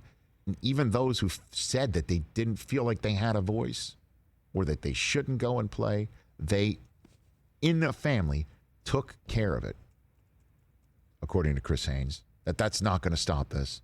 You heard Adam Silver talk last night. He's like the commissioner. So many other sports fans are like saying, please run our sport too. You know how many baseball fans I saw that on last night on and you're sitting here and you're covering this stuff. You know the NHL.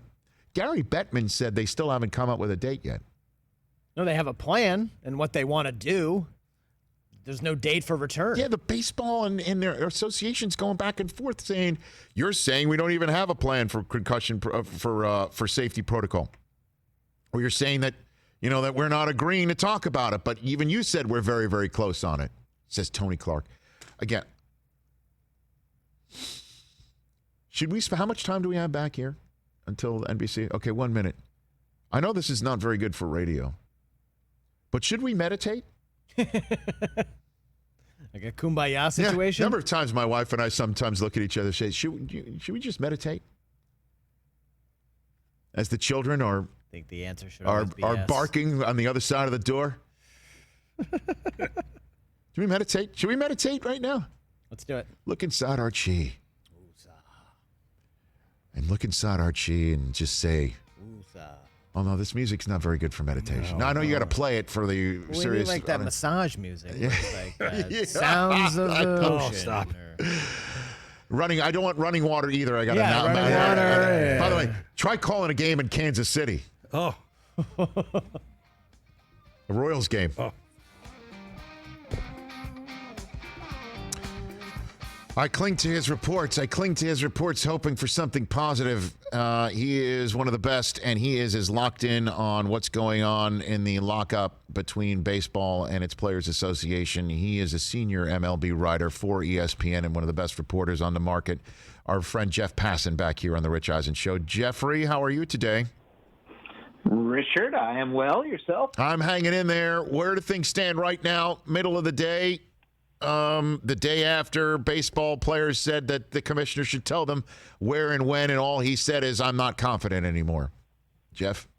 Yeah, it was, a few weeks ago, Rich, an executive who's been around for a while, paraphrasing him here, said to me, in order for this thing to live, it needs to die first.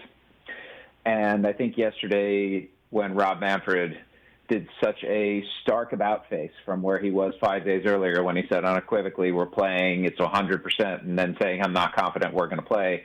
I think that was baseball dying momentarily. And it is, from everything I hear, from everything I see, from everything I think, from the perspective of just pure straight-up logic, it has to happen. There has to be a season at this point because the alternative of no season is so catastrophic to the future of the sport that I just don't think the people who are in charge would take it there because we have this cancel culture, right? Part of cancel culture is not canceling yourself. And baseball would be inflicting cancellation on itself by having no season. Okay. I got a few places I can go after that. Why does explain to me that concept of why baseball had to die first to live? Why in the world would that be a rational thought process for somebody to tell you when this pandemic calls for nothing but trying to live for the fans? I think What is I the think world? that is a totally reasonable question, and I think there's actually a very good answer to it. Okay. The conversation we were having was about the breaking of norms. It was about the leaking of letters. It was about Rob Manfred acting in very un-Rob Manfred-like ways. And his thought was, this thing is so screwed up right now, we need to get back to some sort of homeostasis. We need to get back to a place where everybody is so beaten down by this that you just hit the reset button. And that's what happened yesterday. I think the reset button got hit. I think the sides have to now. And this is I don't know that it needed to come to a point where one side or the other hit failblog.org, but that was Major League Baseball yesterday. It was a big bag of fail. And I think after that happened, the owners need to look at the state of the game where they are ultimately the shepherds, because they are the ones who own these franchises for 10, 20, 30, 50 years at a time. And players, on average, their career is about 3.5 to 4 years.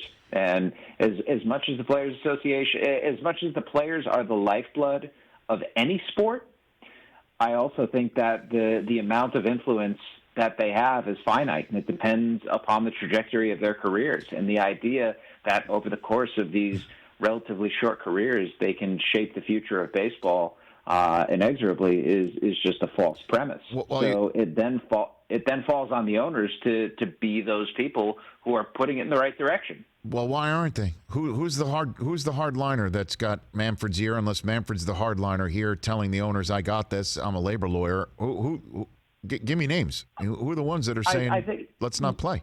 I think it's a little bit of both.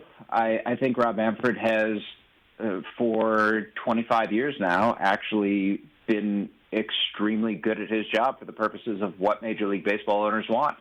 And they wanted to take back power after the Major League Baseball Players Association held it for damn near 30 years. And I think he's done a good job of that. But there comes a point at which, Rich, the pendulum just swings too far in the opposite direction. And I think that is what has happened here. You've had players over the last decade and a half, 2 decades, not get complacent, not get comfortable, but get to the point where these little tiny things that they gave up started to add up.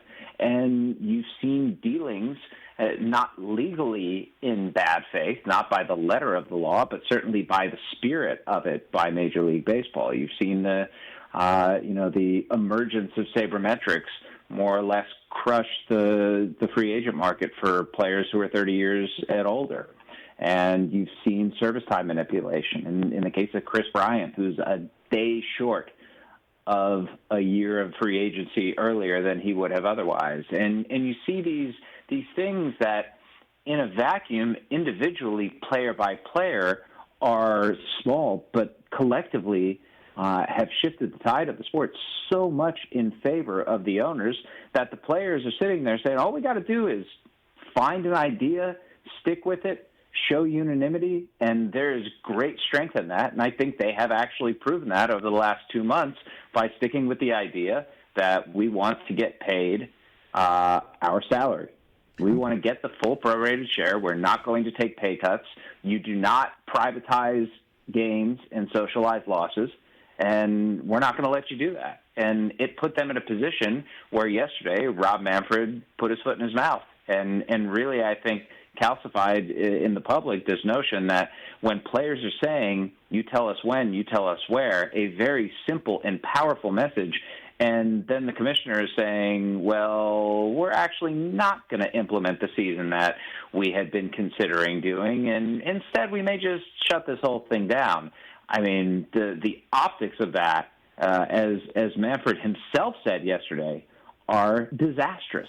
And this was the disaster falling on Major League Baseball in one fell swoop. Jeff Passan here on the Rich Eisen Show. So then what led Manfred to have that reversal? Why did he, if he's been saying this whole time and this negotiation hammer that I can institute, that we're going to play baseball, I can institute something, Why did he change the track? Who told him to change the track? What circumstances changed to make him change that approach? Jeff, is it a grievance? Is it what's happening? Yeah, I think their bluff got called. I think that I look at it mathematically, Rich. Let's say that the players. So here's the. I want to take a step back here just to get the whole picture. Rob Manfred, per the March 26th agreement between the parties, can set the schedule for the season. At the beginning of the month, we were told, Carl Ravitch and myself, about the league's willingness or desire to set a shorter schedule, which was in line with the idea that there are a number of powerful owners out there who want to play as few games as possible because MLB says that it's going to lose money when it plays games. So this guillotine of a 48 or 50 game schedule hung over baseball to the point where the MLBPA just got tired of the league repackaging a very similar offer 3 different times and saying, hey, we're improving, when in reality it wasn't getting anywhere close to the full prorated share that they wanted. So the MLBPA said, you know what, go ahead, set the season. We'll come and play. Just tell us when, just tell us where. And when that happened, Rob Manfred said, well, if I set the season at a short schedule, then the duty that I have to play the fullest amount of games possible in a schedule as per that March 26th agreement is going to look extremely fishy because our last offer to the players was for 72 games. And if over the matter of, 3 days you go from 72 to 48, it's like, are you really trying to play the fullest game possible? Now, it's true, Rich, that there is a caveat to this play the fullest schedule possible, and that caveat includes health and safety concerns. That caveat includes economic feasibility. But in the end, if it was a short season, the MLBPA was prepared to file a grievance that the league did not uphold its duty to play the fullest season possible. And if you look at that grievance, it would probably be for somewhere in the neighborhood of $1 billion. And if you look at it from baseball's perspective, even if the union has only a 25% chance of winning that grievance, you still have to value that grievance at $250 million, right? That's just the way that the math works.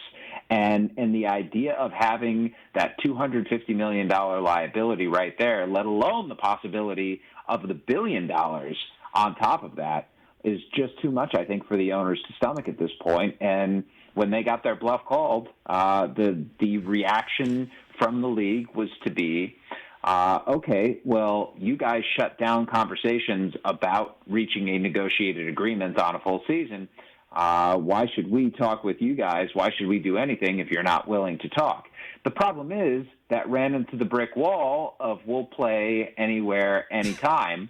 And the power of that very simple message from the players, I think, boxed MLB in, and Rob Manfred inside of that box said some things that were just optically miserable. Oh, boy. Jeff Passan of ESPN here on the Rich Eisen Show. By the way, Optically Miserable was a great band. It was a great band. Optically Miserable was I think it was acoustic. All righty then. So then, what's the let's Lyle Lovett's stage Yes, name. Optically Miserable. Everybody, put your hands together. So what's how much money difference is there between baseball's last offer on how much grand total dollars that they were going to give to the players on a pro rata basis and what the players want? What's the difference? Is it $400 million bucks, $500 million bucks? Where are we here? I mean, how for you share it over 30 teams and just get this damn thing done and move on and say, you know what? Here's what's happened. We understand. After all this time, we understand, and then just eat it. Yeah. Eat the PR of it, and then just soak in the ratings. What about that? So, Rich, we can look at this 2 different ways. The first way is that MLB's last offer maxed out at about $1.5 billion in cash to players. If you take that over a prorated basis, that's about 60 full games. The MLBPA's last offer was for 89 full games at pro rata, which is about $2.25 billion. So we're talking a $750 million gap just in cash out. Right. But I don't think that's the right way to look at it. I think the right way to look at it is if MLB is claiming, and this I have no way of verifying this, the MLBPA does not believe it's true, but MLB is claiming that it's going to lose $640,000 per game played. If you take $640,000 times the 29 different games of difference between the 89 that the PA wants and the 60 that MLB is willing to play, times 15 games a day, the grand total is $278,400,000. That's less than $10 million a team right there. And that is a bridgeable gap, and one of the reasons that I have confidence that when it's all said and done, this thing's probably going to end up in the 65 to 75 game range, players getting paid their full prorated share, expanded playoffs, and an actual season that is far more representative than a 48 or 50 game season would have been. What's the players' role in all this, Jeff, in terms of blame? Because we're hearing a lot from the players calling out Manfred. You heard also Euclid today. Give again, because you pointed out, I pointed out too. The players have a much more relatable argument. Tell us when and where. Also, honest days pay for an honest day's work. It may be much more well compensated than anybody else's work, but everybody can understand. You work, you get paid. That's it. And it's a much more understandable. And then in light of Rob Manfred also saying earlier this year, referring to the Commissioner's Trophy, a trophy in his name is a piece of metal. And I understand that could be taken in various contexts. But he did say those words, that he comes across as COVID pointing out that he's a substandard guardian of the game. This whole thing about COVID, COVID shows you place aside labor lawyer. You should be the guardian here. Let's be the guardian here. But what are the players' role in bringing us to this brink? Let's put it this way. I think when it's all said and done, the moral right here is with the players. But I also wish that the players from the start would have gone to MLB and said, we are in the middle of a pandemic right now. We had no idea that on top of that there was going to be, the social unrest that there's been, and just this country feeling like it's in an absolutely terrible place. But pandemic alone, let's just get baseball back on the field. People need it. People want it. Let's find a common place. The problem is that common place was just never going to happen until it all fell apart, because you see the offers that MLB has put out there. I mean, first one, 30% pay cut of pro rata. Second one, 25%. Third one, 20%. And with the number of games going down, Rich, they turn out to be very similar offers. And it's like, okay, are you really moving toward this place to get back on the field?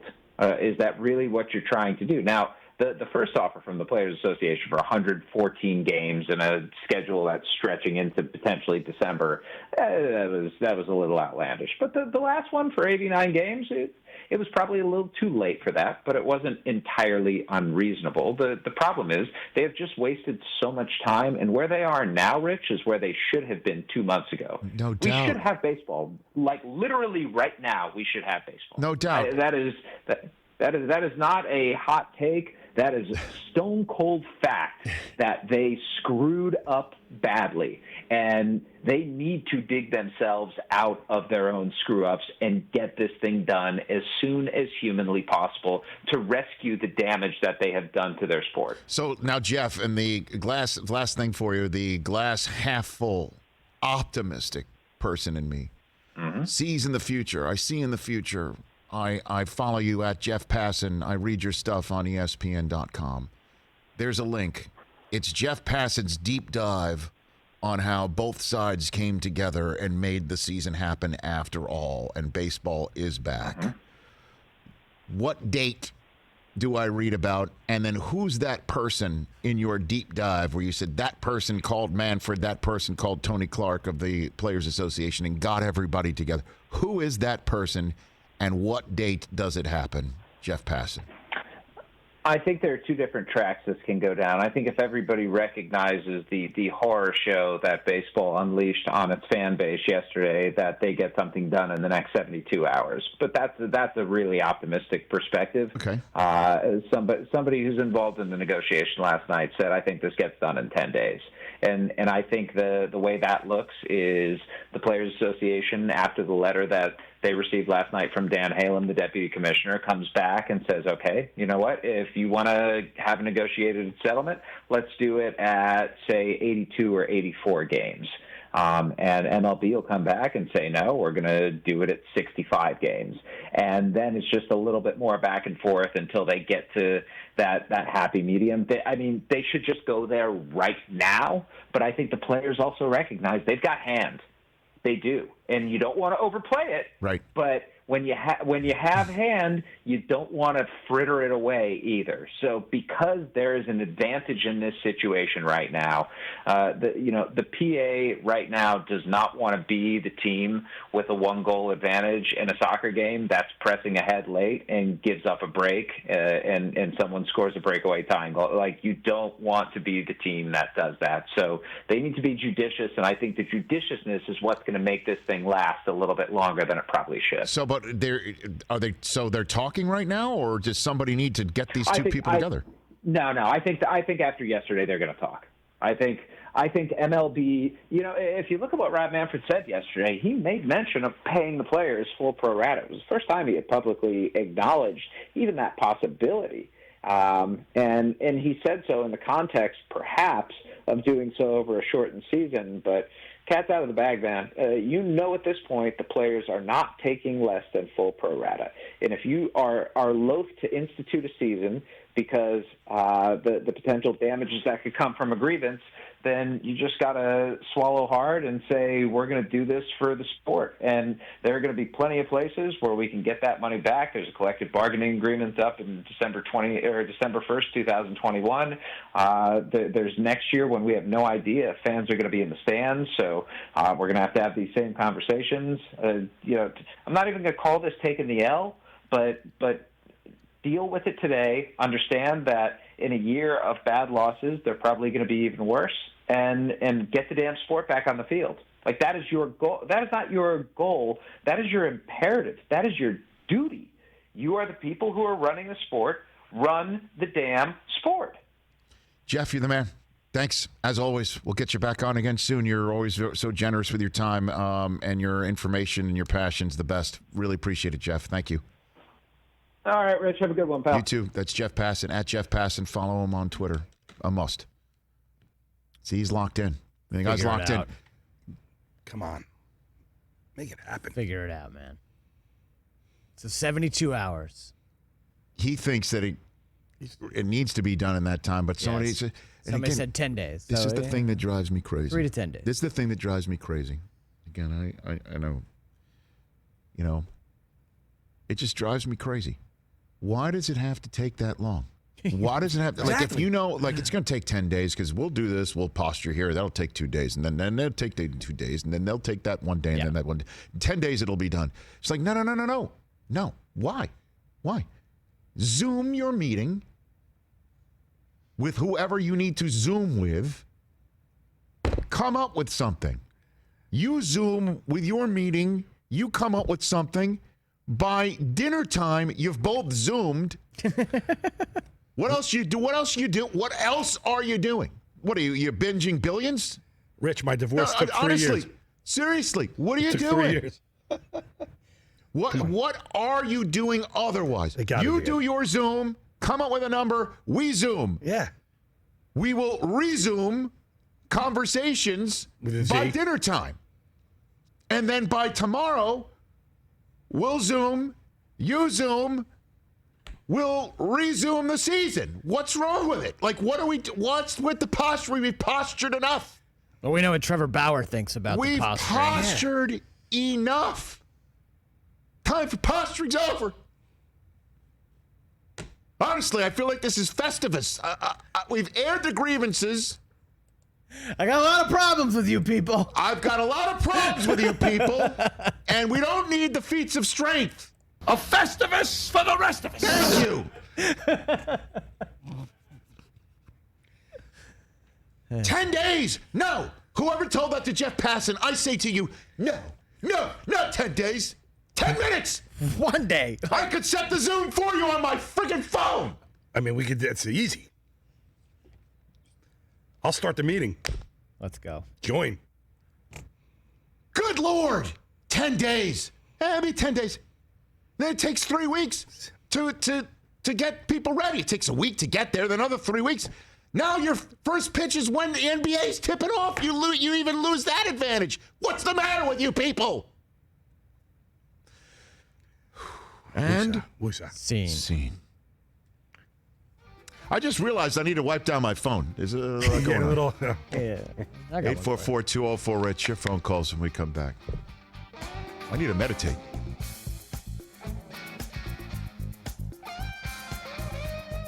Rich, woosah, Rich, baby. my divorce took 3 years, so Woosah. it could take a little while for this. I understand. I'm joking. I was joking.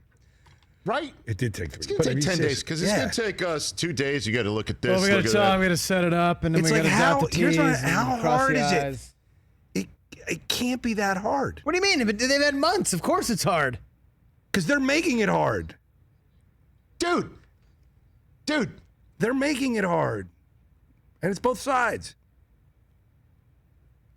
He did the math. $10 million a team. $10 million a team. Take the loss now. You Just can write a check. make it up. Yeah. How many Yankee fans who want to see the Yankees play?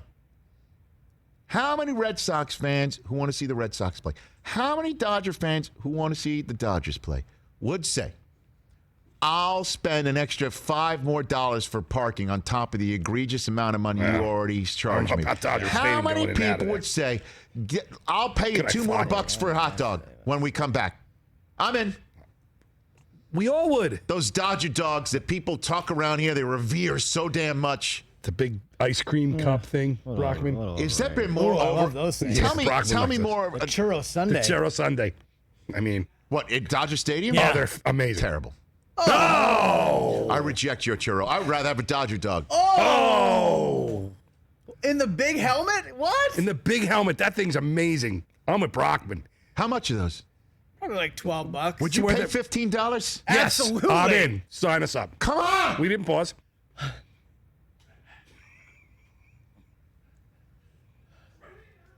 Surrender, you people! Serenity now. I mean, A Festivus for the rest of us. can't use that drop enough. It's nuts. I'm trying to find who upped their tickets for 2020 anyway. Hey, every year, ticket prices go up.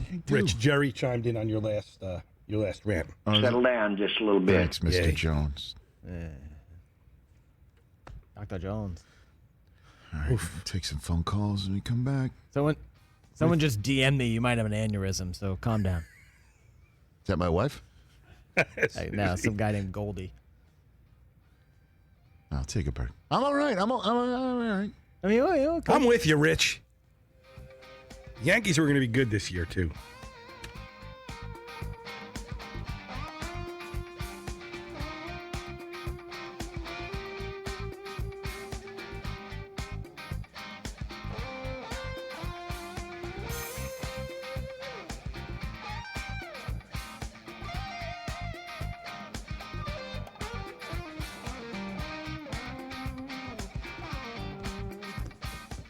You know what I'm saying? I'm with you, Rich. I feel you, man. I mean, You know what I feel like right now? I feel like, you know how in those NBA games, those NBA playoff games, I used to attend in Madison Square Garden, so I remember this. Hold on. Let me try to see if I can remember these moments. hold on. I remember these moments. Big moment. Knicks going an 8-0 run. They take the lead. Timeout. Bulls call timeout. Garden goes crazy. And they play the music. And the 2 minutes of the commercial break come back and they're still going crazy. That's what I'm doing right now, prior to the break and now with baseball. And at some point, we're going to stop caring this much. I feel the passion now because I love it. Well, if they don't play, And if you don't love it as much as I love it, then I don't love you anymore. How about that?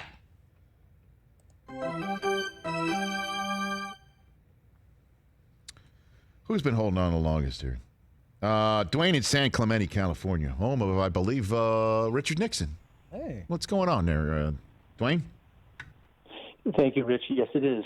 Couple quick points. Number one, I think baseball, when I was a kid, it was a national sport. Now it's a regional sport. I think they're blowing a great opportunity to put themselves out in front in re-engaging and resuming the season. Because, they have to be very careful here because I don't know how many more – my kids don't watch it.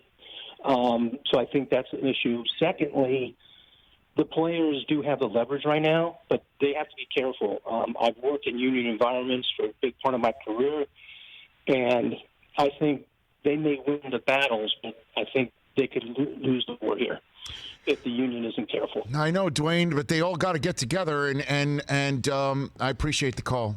I mean, but how embarrassing to say we're playing 100%. It's my rule. I am the commissioner. I can have the authority. We're doing it. And then 5 days later, I'm not confident anymore. What changed between then and now? What changed between then and now is the baseball players coming up with the clear-cut, thoroughly understandable concept of, tell us when and where. We're sick and tired of this stuff. Just let us know. Let us know because I got to tell my wife and kids you're coming with or we're staying put, but I've got to go, and this is how we're going to handle me coming and going, and I'm going to be tested this much. Are we all okay? Honestly, 10 days. Yeah, it'll take 10 days. No. This is not your normal collective bargaining agreement negotiation. I don't know if you're aware, there's something called a pandemic on top of a depression.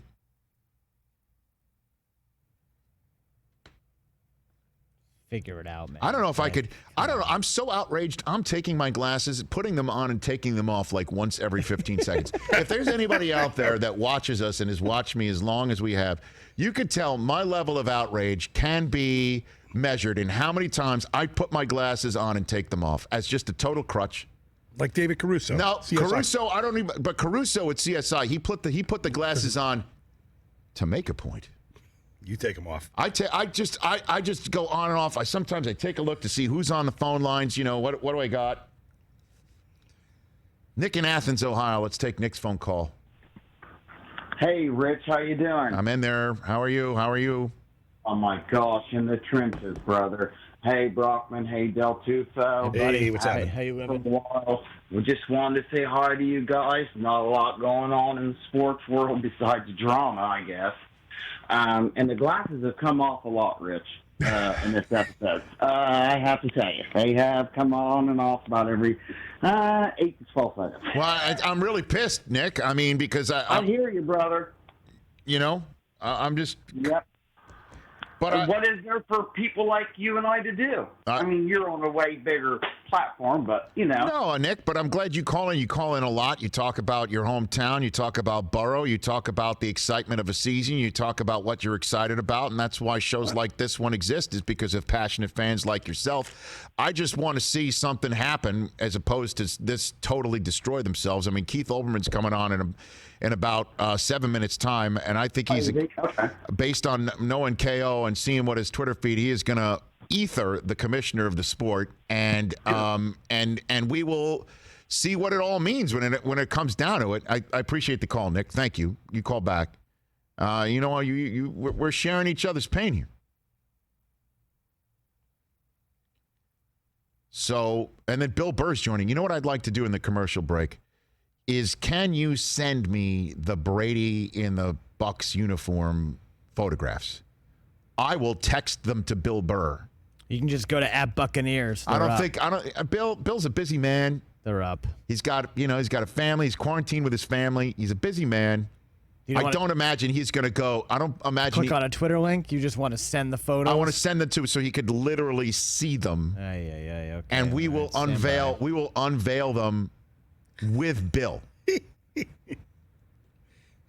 And you and Bill can commiserate People have been tagging me in them, and it's just they look so good. It's terrible. He looks terrible. Do we have one right now? Amazing. Is it possible? Do we have one already ready right now? It's I'm just going to throw it out there. Terrible. Put one up, Don. Let me just see. Let me just see this for the first time here. Tom Brady in the new Buccaneers uniform has put out. Avert your eyes, Christopher.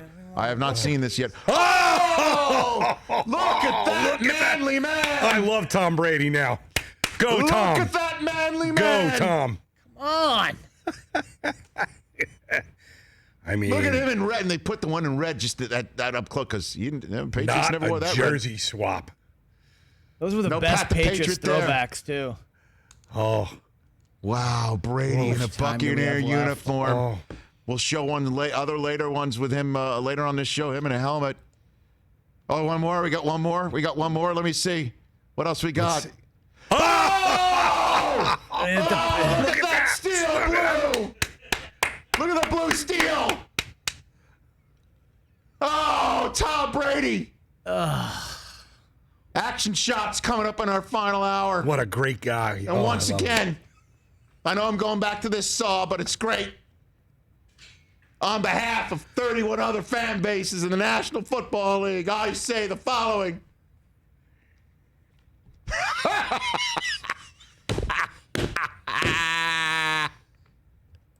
Oh, look at that. That's a manly Buccaneer. Welcome to the party, pal.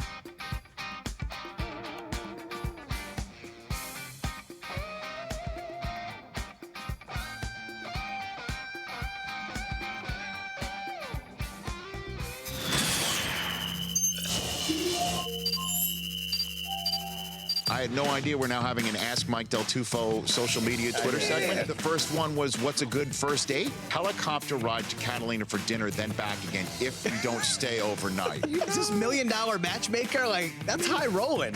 You want to tell Emmanuel what your idea great for a first date is? Helicopter ride to Catalina, dinner, and back.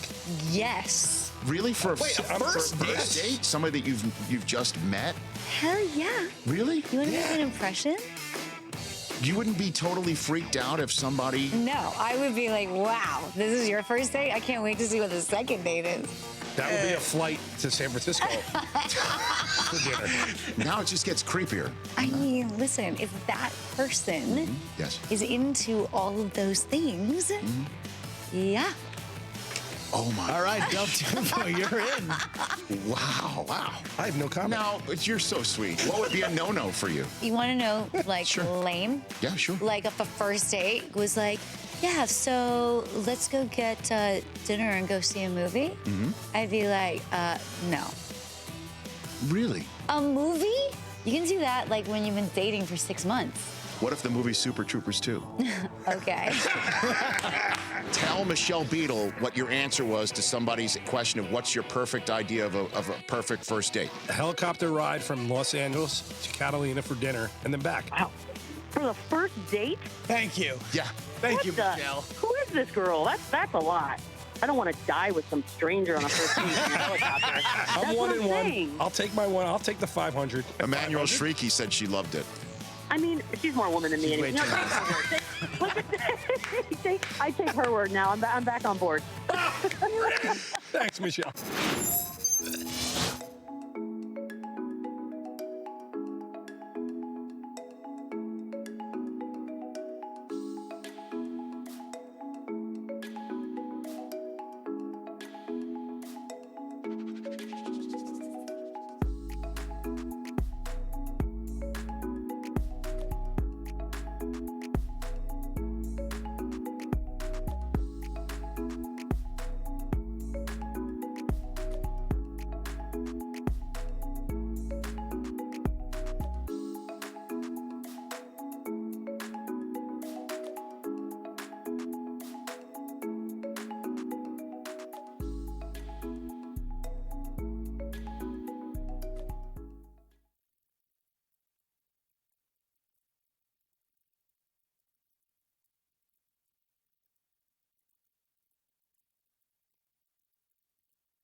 This is the Rich Eisen Show. And Major League Baseball is in the process, as we talk, of screwing this whole thing up. Download and podcast at richeisenshow.com. What says baseball more than a boring and unproductive back and forth? Earlier on the show, 12-time PGA Tour winner Justin Leonard, ESPN MLB insider Jeff Passan. Coming up, ESPN studio host Keith Olbermann, plus comedian Bill Burr. And now, it's Rich Eisen.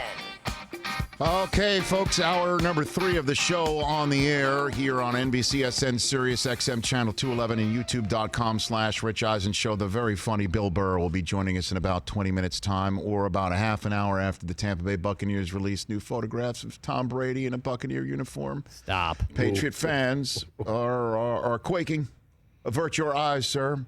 In the same way that we're averting our eyes on what is the mess that Major League Baseball is getting into, Jeff Passan of ESPN joined us last hour to walk us through how we got to this part, best he can tell, how we can get maybe out of this. Sportsnet New York, during the commercial break, reported that 6 to 8 owners, I don't know why there would be a range, either you got this nailed down or you don't, but they are owned by the Mets, Sportsnet New York, by the Wilpon family.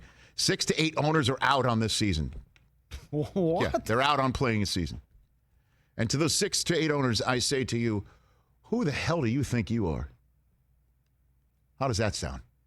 I like it. I like it. Sell your team if you don't want to. Joining us now on the phone line is one of my favorite colleagues that I was blessed to do SportsCenter with, to see if up close and personal this man do his work. I've known him for over 20 years. His love of the sport of baseball is beyond passionate. He's also hosted World Series, postseason, All-Star Game, and Game of the Week pregame coverage for no fewer than 3 networks. He is ESPN senior studio host, KO, Keith Olbermann. How are you, KO?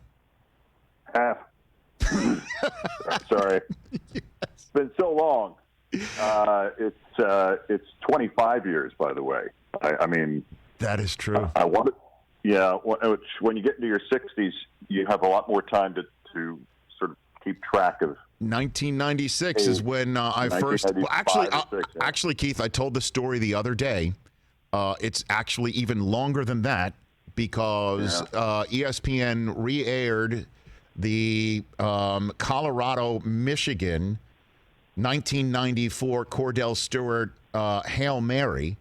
That I was at ESPN to see, and then wanted to turn every television off because, as you know, I'm a Michigan graduate. But I was in the building, Keith, because you were kind enough to offer me an informational chit chat because of our mutual acquaintance Eric Sorensen of CBS Evening News. You were in a fantasy league with Eric, and you got my resume tape, and you said, "Sure, I'll chat with him." Well, he was my boss at one point, so in fact twice, before and after that. But yeah, so these are the sort of exciting things we can talk about instead of baseball. Well, we may have time to talk about them instead of baseball, instead of a season. Yeah, I know. Where do you think we are right now on that front, Keith? I think we're in 1890. 1890 was the year that baseball stopped growing as a sport, when it was taking over the country in the 19th century. And the owners tried to impose a salary cap and a salary slot system so that every player got a grade, and each grade got a set salary. So each salary cap had 5 little salary caps inside. It was marvelous. And the head of the players' union at that point was a I think Columbia-educated lawyer and a superstar shortstop named John Montgomery Ward of the New York Giants. And instead of going on strike, he created his own league, and all the players left and went to the Players National League, and they actually led in attendance that year. But there was so much baseball, and the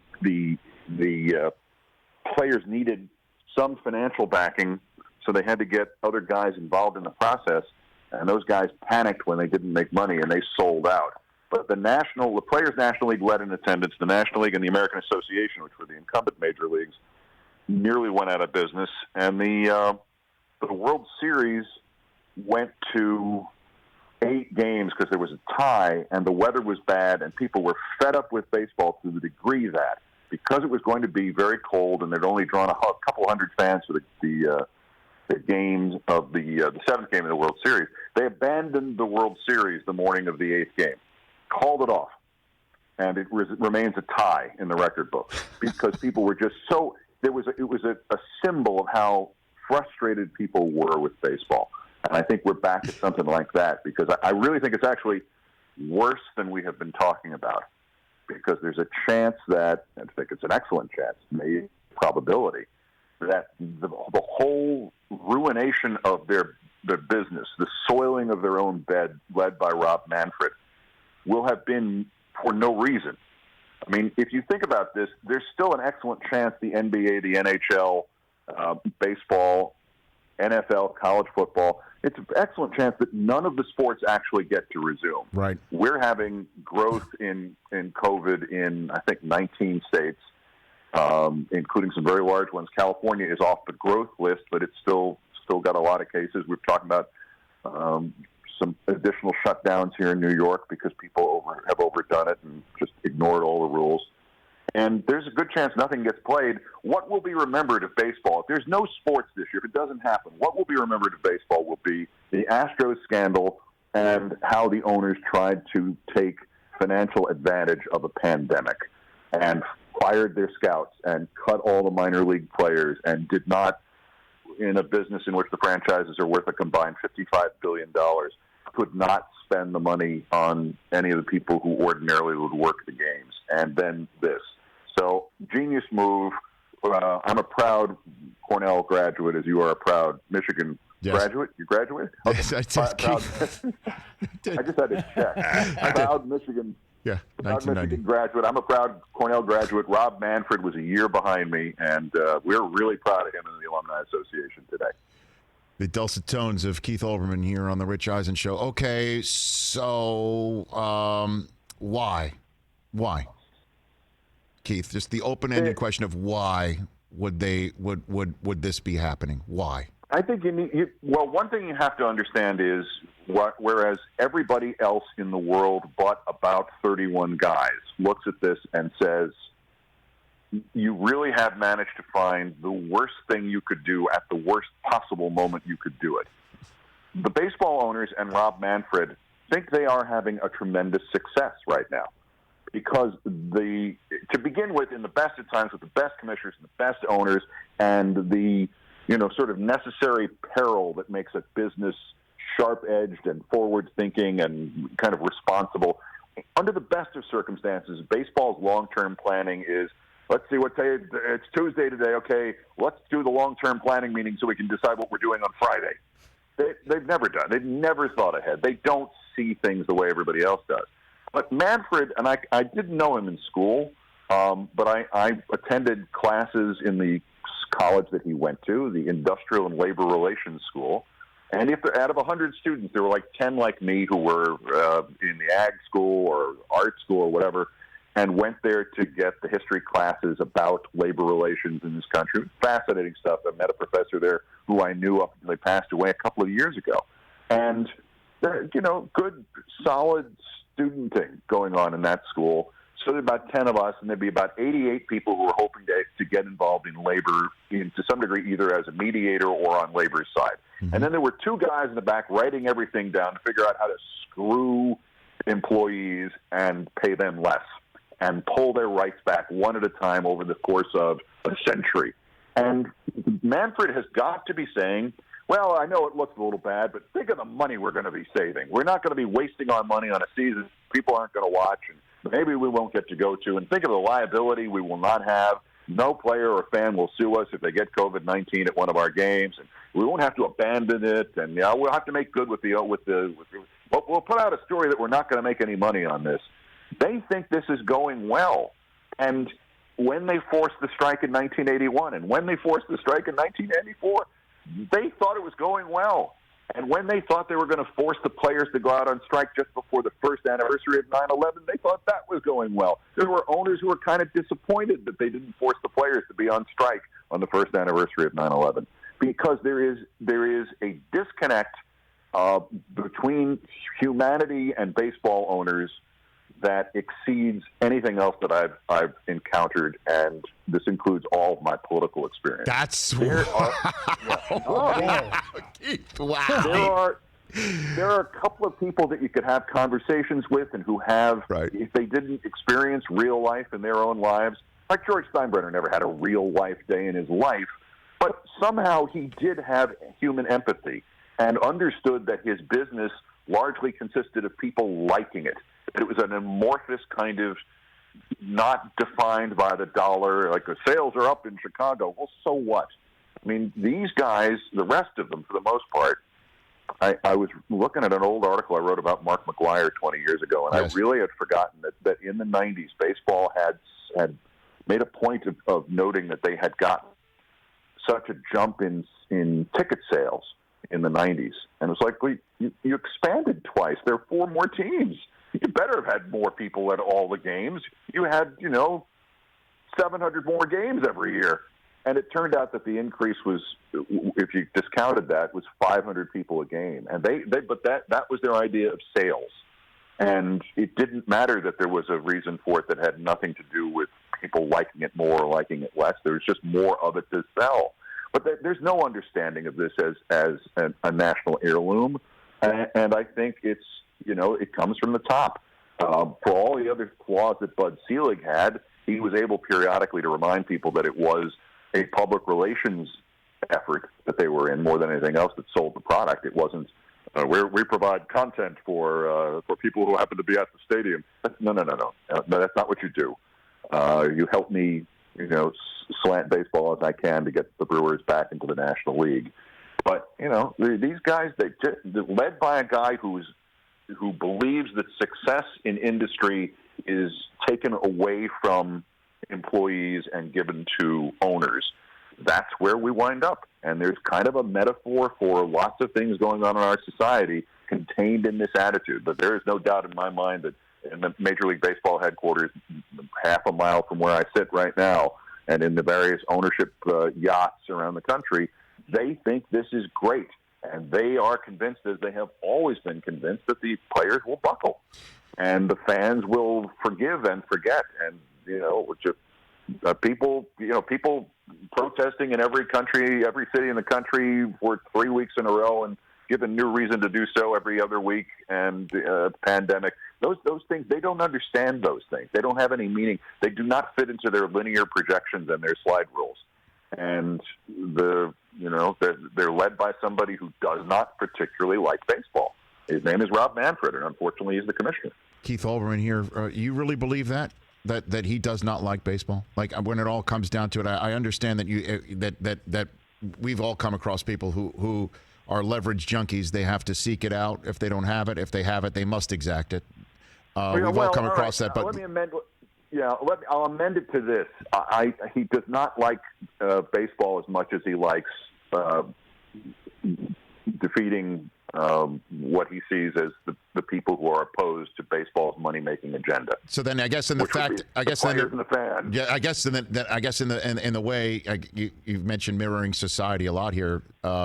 In the same way that COVID-19 has exposed the fault lines in so many parts of our world and our country and our systems and families feeling pressure in a way because of COVID-19, that COVID-19 is exposing the commissioner of baseball as a guardian of the game, that he is not, that there is not. Yeah, but I think this was pretty well known before he was.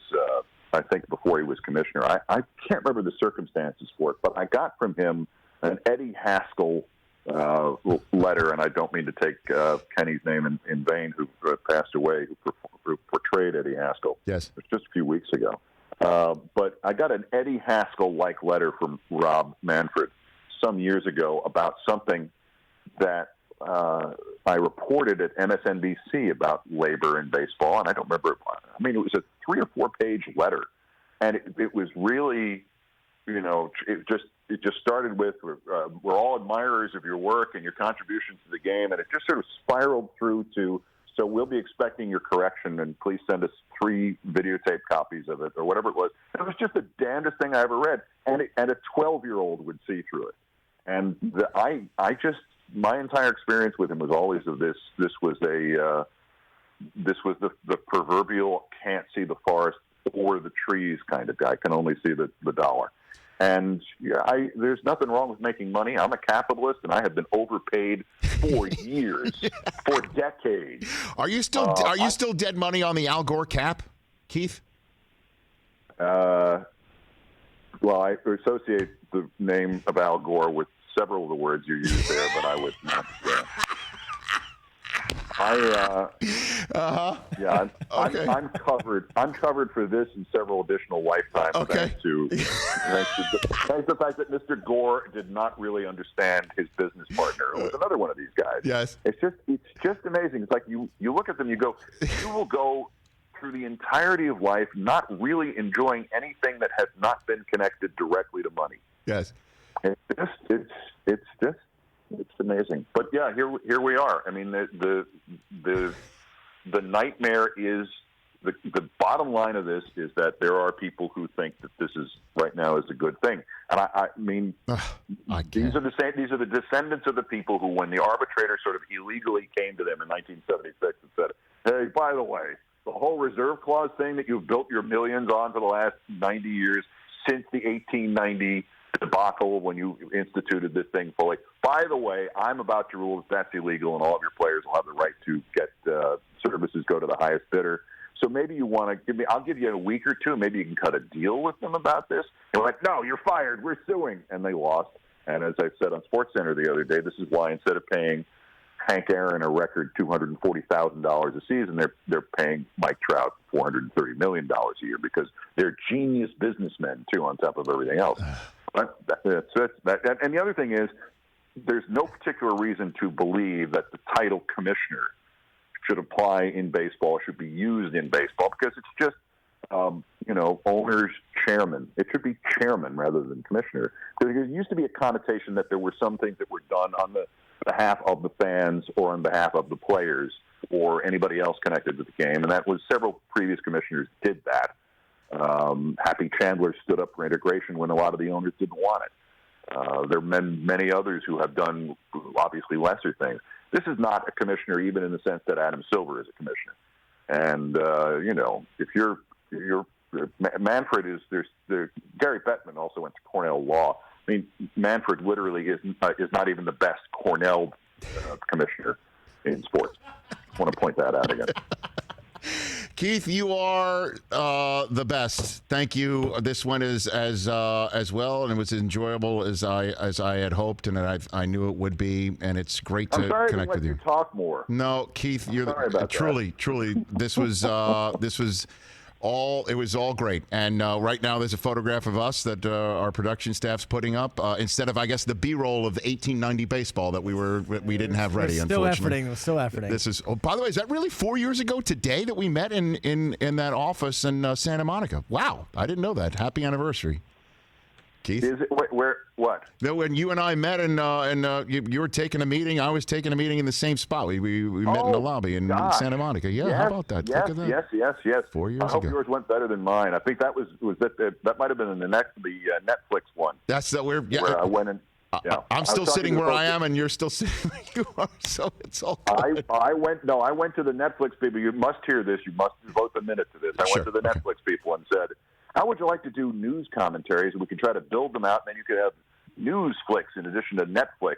And they asked two critical questions, which would be, what about the Italian subtitles? They wanted to know, I mean, wouldn't the Italian subtitles cause a delay in the topicality of the news commentary? And I said, why do you have to have them? Well, we put them on all of them. Well, I said, why do you have to have them on English-speaking political commentary? Well, because we have to. And the other one was, what would happen if your daily political commentary did not upload one day? And I thought, my God, what are you using? A Dell laptop from 1999? Do you have dial-up? The dial-up? Yeah, Kevin Spacey uploads the video himself. Well, no, we don't want to go there. But Kevin, sell your stock in Netflix is what I said to my manager. Yeah. But my God, can't upload. This is your business, uploading. Well, maybe the Italian subtitles. Maybe the Italian subtitles. We were just talking about Gianluca Pagliuca. Could have been that, Keith. Could have just been I that. did.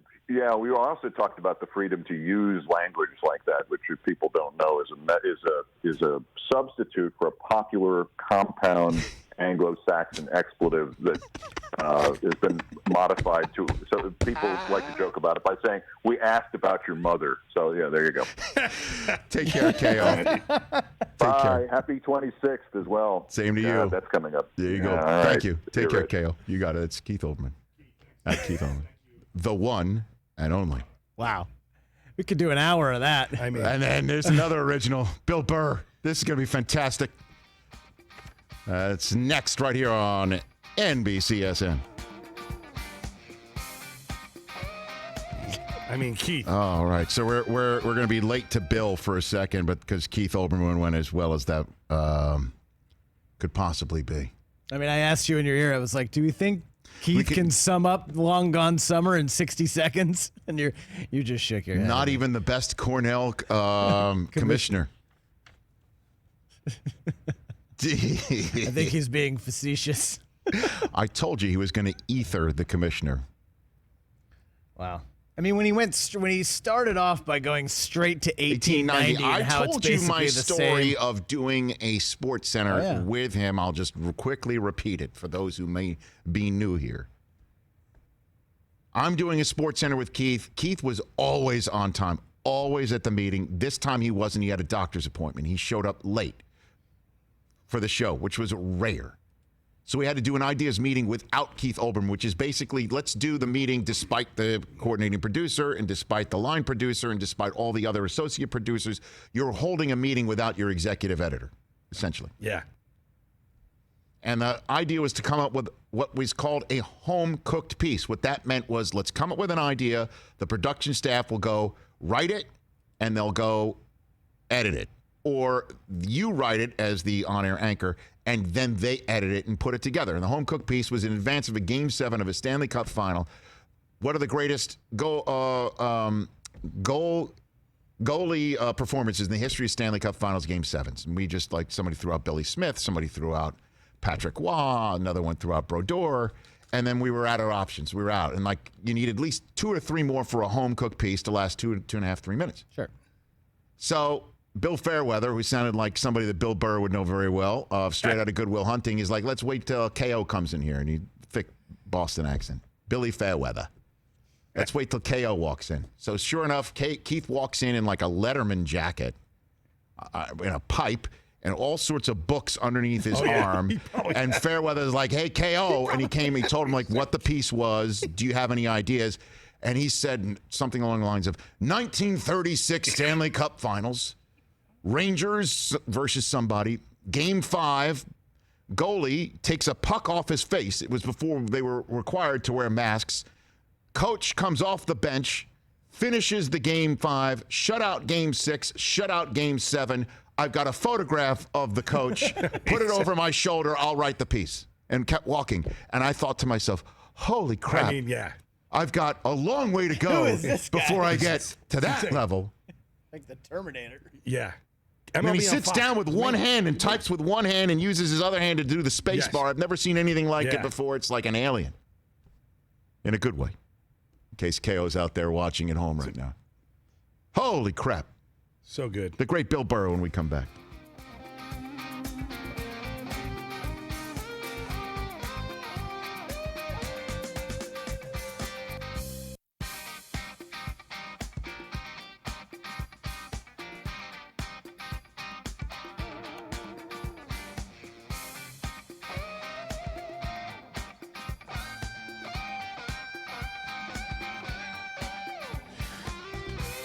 Eight 844-204-RICH, number to dial if you're on hold. Stay on hold and sit back and enjoy this conversation. He's one of our favorite guests, and he is dynamite in the new Judd Apatow film that is available on video on demand right now, The King of Staten Island. And I know this because I grew up seeing guys like this guy portrayed by Bill Burr, who's back here on the show, the very funny and talented, wickedly talented, to use the John Travolta phrase, Bill Burr. How are you, Bill?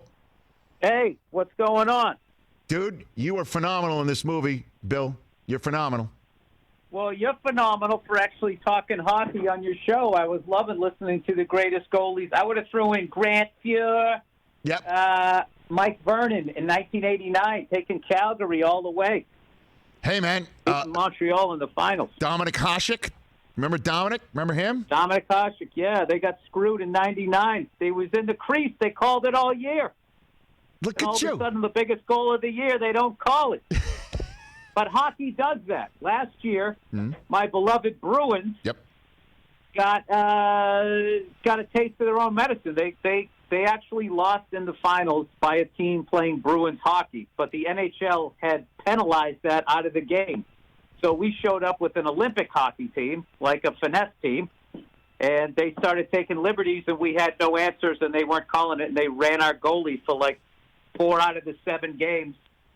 And all the Luciches and guys like that who left, we replaced them with goal scorers. So was that the run where we saw Cam Neely throw a water bottle right in the management suite?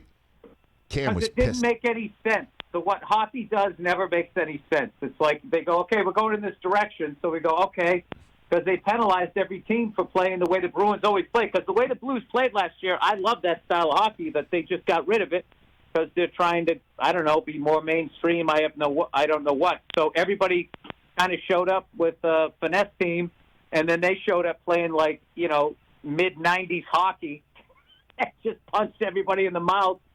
And they, arguably beat like 3 teams that if they just played the Olympic style, I don't know if they beat them. But I'm not trying to take it away because I'm very happy for St. Louis. But hockey has a history of sort of calling stuff, and all of a sudden the playoffs come and they swallow their whistle. Yeah, the NFL's done it too. I mean, I guess every sport has gone through it. Bill Burr here on the Rich Eisen Show. Again, the King of Staten Island. You play a firefighter. I'm from Staten Island. I think I've told you that before. I was born in Brooklyn, but raised in Staten Island from 6 months on. It's a great movie, man. You're great in it. And I guess the only way to describe it is this Wilford Brimley type mustache that you're rocking. How long did it take for you to grow that one out, Bill? That is natural, right? That is naturally grown. That big old.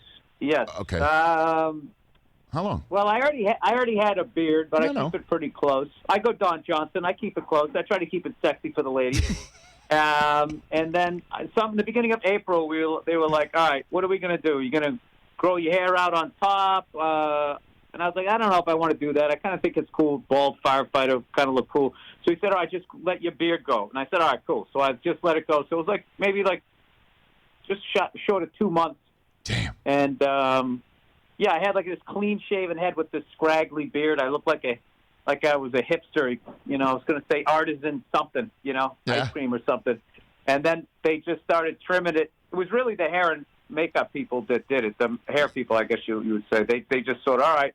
And I was thinking, the whole thing that I learned on the shoot was you can't have a beard as a firefighter because it'll ruin the seal if you have to you wearing a mask. Sure. But you're allowed to have a mustache. So I wanted it to be a little, just because the guy's going to come in and disrupt Pete's life, everything from his mustache, everything that he did should have been offensive to Pete's character. Well, Pete Davidson, you're referring to, plays a misguided, mixed up kid because his father was a firefighter, died when he was 7, and Pete Davidson's real life dad died on 9/11, and you're there, wooing his mother, played by Marissa Tomei, who again reminded me of everyone I grew up with. And there's a part in this film, Bill, where you invite Pete Davidson's character to a Yankee game, and you say he thought you meant the actual Yankees, but no, the Staten Island Yankees, which is a real thing. They have a minor league stadium that overlooks downtown Manhattan. It's amazing. One of the best views, other than the Pittsburgh Pirates, I would say it's beautiful. It's got to be the best view of any minor league stadium. No doubt. Looking at Manhattan. No Incredible. doubt. But there's a line in it where you say you're really a Red Sox fan, but you go to these games because you're a baseball fan. Did you ad-lib that, Bill? Did you insist that you at least had to put that in there for yourself personally, Bill? No. I think that they were covering for I still have a little bit of the Boston. I mean, I don't literally go, "Pack the cat, dude, what's going on," or whatever. I don't do that, but I definitely, the way I talk, I think, maybe they thought I was known too well. That just would have stuck out to people because I've just talked about it so much. But no, that was not my idea. I just thought again that it was like you went to Apatow and said, "Look, man, there's enough of this Yankee stuff. I just can't have it. I got to at least say I'm a Red Sox fan." I thought this was a demand that you had, Bill. No. I was just happy, to be in a Judd Apatow movie. I've been a fan of his movies for a long time, and I love that you mentioned how Marissa Tomei reminded you of every, women. Like, how great was she? I think people just take for granted that she's just going to automatically be awesome. She was incredible. The second she put those glasses on, she just disappeared and just became, Scott's mom, Margie. She was amazing and arguably the best I've worked with a lot of great people. She was incredible. You could say in a way she's prepared for it. I mean, Mona Lisa Vito seems straight out of Staten Island too, all those years ago, and my cousin Vinny. I mean, again, I grew up with a lot of Mona Lisa Vitos as well. Bill Burr here on the Rich Eisen Show. Okay, Bill, prior to you joining this program, about a half an hour ago, the Tampa Bay Buccaneers put out photographs of Tom Brady wearing his Buccaneer uniform for the very first time. And you were so nice to send it to me before the phone call to make sure I could take a gander. I just wanted you to have a frame of reference, at the very least. You've always been a caring guy. It's a deserved reputation you have that Thank you you, Bill. always make sure everybody is taken care of. So I appreciate that, Rich. So, what do you think, Bill? What do you think? Well, as an older guy myself, they could have done him a little better with some of the lighting on those. But I'm look. Yeah. I would love for him to still be with the Patriots, but he literally put the franchise on his back. Him and Belichick and Robert Kraft made us an actual one of the top franchises in the history of the NFL now. And before they all came along, I mean, we were a joke. Chuck Fairbanks, very underrated though, as a coach. As far as dude, look at his 1974 draft; it was incredible. Or 73, I think it was the 73. 74 was the Steelers had a great draft, but he put us on the map. I mean, the guy, he won 6. If he just won 1, we would have named a street after him. He won 6. He three-peated twice in the NFL. That never happens. We went to 9 Super Bowls. I mean, all of a sudden, during his time there, we became the team that went to the most Super Bowls. All of a sudden, we came into the Dallas Cowboys 49ers stratosphere, which just seemed untouchable when I was growing up, when we had Paul Revere on the side of our helmet or whatever the hell that guy was supposed to be. The Patriot. Yeah, Pat the Patriot. I mean, it's weird because the announcement happened during the pandemic, so everything kind of, as far as the sports world, just got knocked down in order of importance.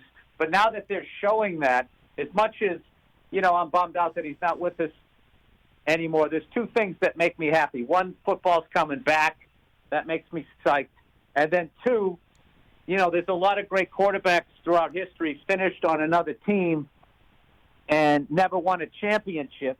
So if he gets number 7, as far as modern-day athletes, he'll have one more than Jordan. I'm trying to think if anybody else got 6.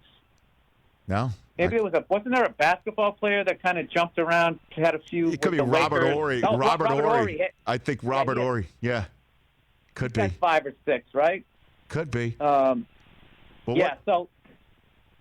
What do you Charles think? Haley or somebody like that. Yeah, Haley had, I think, 5. Yeah, but what do you think of the fact, though, that, you and I had spoken since Brady did leave. We haven't just seen him in the pewter and then the all black uniform, and then he's in. They didn't put him in the old popsicle creamsicle uniform, which is too damn bad because that's the one I think that would be most difficult for you to handle. But what about the fact that Gronk said I just love this is what I love. Okay. I just love that we went on such a run. Yes. And I say we as a sports fan because when we lost, I also took all that stuff. People didn't chant 1918 at the Red Sox. They chanted it at me. All right? So it is a we thing here.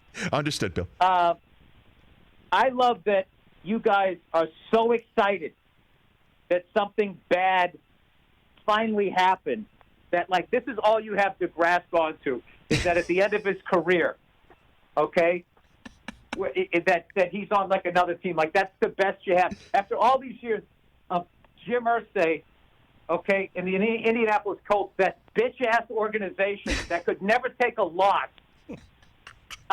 and the fact that Brady and Belichick were beating all your asses so bad across the league that you guys actually co-signed on the owner of a losing team conducting his own independent investigation that was laughed out of court. The judge actually got mad for them wasting their time, and then the suspension was reversed, and then the NFL just goes, well, are we a corporation? And they go, yeah. Does a corporation have the right to suspend an employee? And they go, yeah. And that was the loophole that they suspended him on, and you're still saying he cheated. And by the way, that whole stupid Deflategate, that dope who wasn't even a scientist that conducted it, found deflated balls on the Colts side, too, which was completely ignored. ESPN then did a study, showed a deflated ball actually got there a half a second later or whatever, which debunked the whole thing. They took that down from their website. So I want to see now if he wins in Tampa. I want to see if Jim Irsay goes after him and all these butthurt people around the NFL for all these years. When you go on the NFL Network and you see Bill Parcells telling stories about Bill Walsh pretending his headset went out, and he already called his whole first half of plays during a playoff game, and that's played off as gamesmanship. So, Bill, no. Rich Eisen, you owe me this. After every time we won something, somebody'd be like, I heard that they actually had a GoPro in the first down marker, and they were listening and blah, blah, all of that crap. It's like the whole league went Isaiah Thomas for the last 20 years. It was embarrassing. Okay? Listen, here's the thing. Eli Manning's one of my favorite quarterbacks ever, and he broke my heart twice. The guy is a beast, and the bigger the game was, the bigger he played. Now, I can say that. Why can't Jim Irsay and the Colts ever just give this guy his due? And I'm going to tell you, it's not going to age well. Like rollerblading, it will not age well the way he behaved. I love the fact that I showed you these photographs, and you went, when I first asked you for a reaction, you went highbrow. You went, you know what, Brady gave us 6. Highbrow. I say highbrow. No. Don't try to make a ball a strike now, Rich. No, hold on. Don't try to make a ball a strike. That was outside ball one on your part. I have no problem. He is an adult. That guy, so many times, deferred money down the road so we could have a better team and win championships. He deserves to get paid. He deserves to play in a state that has no state tax. Good for him. All right? That's what I'm saying. But I'm going back to how some weasel in Indianapolis, okay, who's sitting around buying Tiny Tim's ukulele is somehow judging what a guy's doing on the football field, and then you guys in the media listen to it. Oh, it's ridiculous. You guys me. You just painted me with the very same broad brush as everybody else. That broad brush, and I went right across your forehead with it. All I had to do was mention popsicle uniforms and Gronk's playing with Brady, and then this whole thing started. No, you didn't. See, that's what you fans of other teams think. God bless them. I love that Gronk took a year off. They destroyed his knees on his legs. I hope that guy doesn't get hurt. Okay, I got what I needed, dude. All I ever needed to do was see the Red Sox win a World Series. Okay, they won 4. I'm good. We won 6. We won a Stanley Cup, and we won like a soccer championship. I'm fine with that. My thing about it is that you weasels in the media couldn't handle that he had movie star good looks, he had a supermodel girlfriend, and when it came down, when you needed to deliver, he always did. And what it did was reminded all you out-of-shape sports writers how many times you didn't get picked in gym class, and you went after him. And then you keep trying to paint this as, oh, my God, he's all butthurt that he went to Tampa. I'm not excited about that, but it's his career. Okay? But I'm also still – I want to know now, if he wins in Tampa, what are you guys going to come up with then? Something that has to do with the Oranges? Something down there? No. I give Brady his due. I always give Brady his due. I'm with you. I just love seeing, welcoming the Patriots fans to the rest of the fan bases in the NFL. That the last 20 years that you enjoyed that magic carpet ride, now everybody's back. Now it's kind of even playing field right now. That's all. That's all. That's a terrible point because I'm a 52-year-old man. I was there since Chuck Fairbanks. That's true. You did go Chuck. That's right. By the way, that's a double right. Chuck Fairbanks. I am a veteran of this team, and I'm walking down Main Street, and I'm supposed to have balloons dropped on me, and you're popping all of them right now because of your own petty Jim Irsay horseshit. I'm sorry, I'm not supposed to curse. By the way, the horse is a colt. The horse is a colt. Lit up, and you deserve it right now because I thought you were different. I thought you were different. I am different. By the way, F is for Fairbanks was the original. Before the call even started, you showed me pictures. No, like this would literally not even hold up in a court of law. This is what do I say when they plant the gun there? It's entrapment. Right. Yeah. What you did. Bill, in the break, he was like, "Hey, can you just text me those Brady photos so I can send them to Bill?" Who am I talking That's to Brockman, who's your fellow New England man. Yeah. Here, he's on your God side. bless you. How are you, sir? Hey, good to see you, buddy. Thank you. Appreciate you, pal. Hey, Bill. And it was the 73 draft. John Hanna in the first round, Hall of Famer, greatest guard of all time. Yeah, Darryl Stingley. They got all kinds of people. And then right through Tim Fox in 77, he built an amazing team, which, by the way, in 76, which was wide open, the Steelers, according to Joe Bartnick, had their best team ever, but Blyer and Franco Harris both got hurt. And that's why the Raiders were finally able to get past. And the New England Patriots went into Oakland, had the Raiders beat, and then there was a BS, very borderline roughing the passer call that took the ball all the way down to the goal line. You know, Ken Stabler, he's not going to blow it down there, and then they beat us. So the whole tuck rule thing was a payback for that. And then not to mention the tuck rule, that's not the first time they called it. The first time it was called against the Patriots during a Jets game. So there you go. These are the facts. You can listen to them if you want to. Or, like I said, you can sit around with the guy with Tiny Tim's ukulele, and you can feel better about when you got picked in gym class. I mean, if that's what you want to do, or you can get somebody that do, like I do with Eli Manning. Bill Burr, the King of Staten Island, available now on demand. And season 4 of the Netflix animated series F is for Family premiered on Friday last week. Bill is the creator and star of that series. You are the man, Bill. I really appreciate it. Thanks for the call. You take care of yourself. No worries. Go Blue. I'll see you. I hope there's college football this year. Me too. You take care.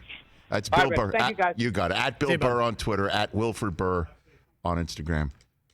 The one and the only. That's what we call a good spot. I mean, Rich. So, in retrospect, good idea to forward him the photographs and text it to him during the commercial break. For the betterment In of the segment, retrospect, yes. It was a good idea. Yeah. Wound him up.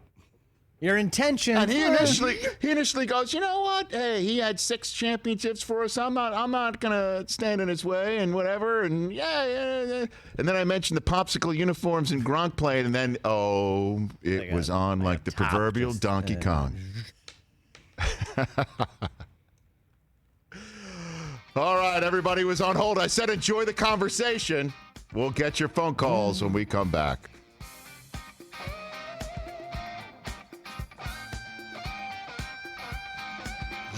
You just wound him up, Rich. That was something else right there. All right, Michael in Arkansas has been holding on for an hour and a half. Michael, you're here on the Rich Eisen Show. Let's take your call.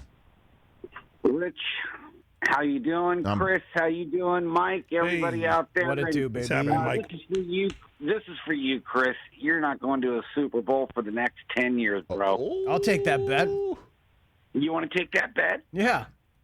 Like me personally or the New England Patriots? The New England Patriots. I'll take both bets. Okay. Let's work this out. Hit me a DM. Let's figure this out.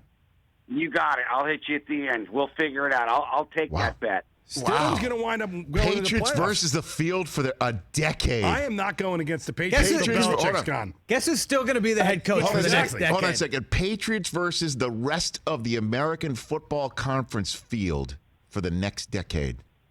Yes. No Super Bowl. Wow. Stidham's going to take him to the playoffs. Watch. That's their I'm not cheering against him until Belichick's gone. Mike, you can't go against him yet. You got to wait. The system quarterback's gone, but Belichick's the system guy. System quarterback. I get that. Stidham's going to Let me tell you. happening. This has gone off the rails. I am a diehard Steelers fan, And it sounds like it. Are you from Pittsburgh? You sound like you're from Pittsburgh. Are you from Pittsburgh, living in Arkansas? I am not. Okay. I am not from Pittsburgh, okay. But my heart lives with the Steelers. Okay. I've been a Steelers fan since I was 5 years old. 57 now. Wow. But I will give credit where credit is due. Brady is one of the greatest quarterbacks to ever play the game. Yeah, now that he's on Tampa, I love him. All right, Michael. I know you wanted to talk about something else, but we're up against the break. I appreciate the call. That's Michael in Arkansas. Brady leaving causes a guy on planet Earth who is a diehard football fan, as Michael in Arkansas is, to offer you Patriots versus the entire American Football Conference field for the next decade. That's nuts. As long as Belichick's there, I wouldn't agree. take that bet. I agree. It's great. Look, it's the Chiefs' time. They might rule the next decade, That's true, but you don't too. think the Pats can get one? The Pats ruled the last 20 years, and look, let's put a pin in Flacco this. snuck in there. We're back in a second.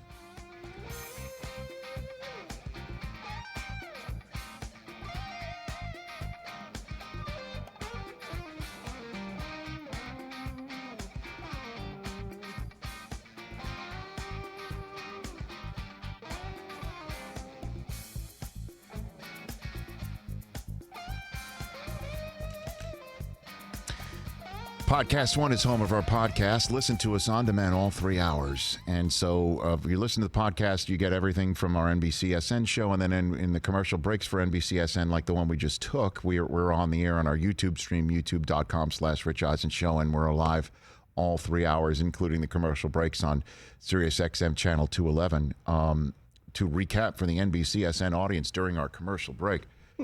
A diehard Steeler fan living in the great state of Arkansas, right in the heart of our country.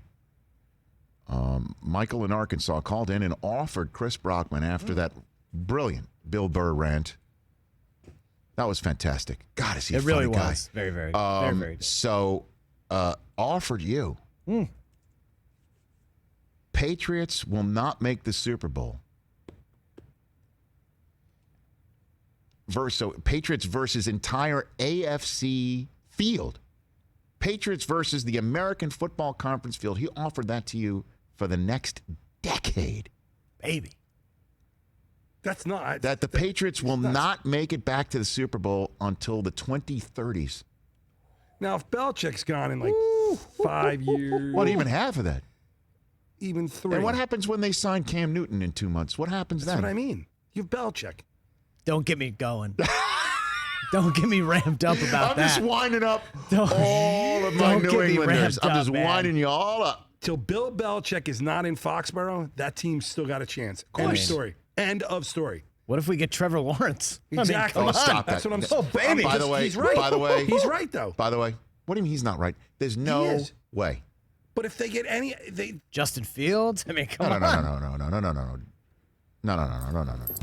You're not going to get any of these guys. I'll even go as far to say they'll win another Super Bowl before Dallas does. TJ Jefferson is just, Chris, to use the NBC sports phrase, just Collinsworth slid into the picture.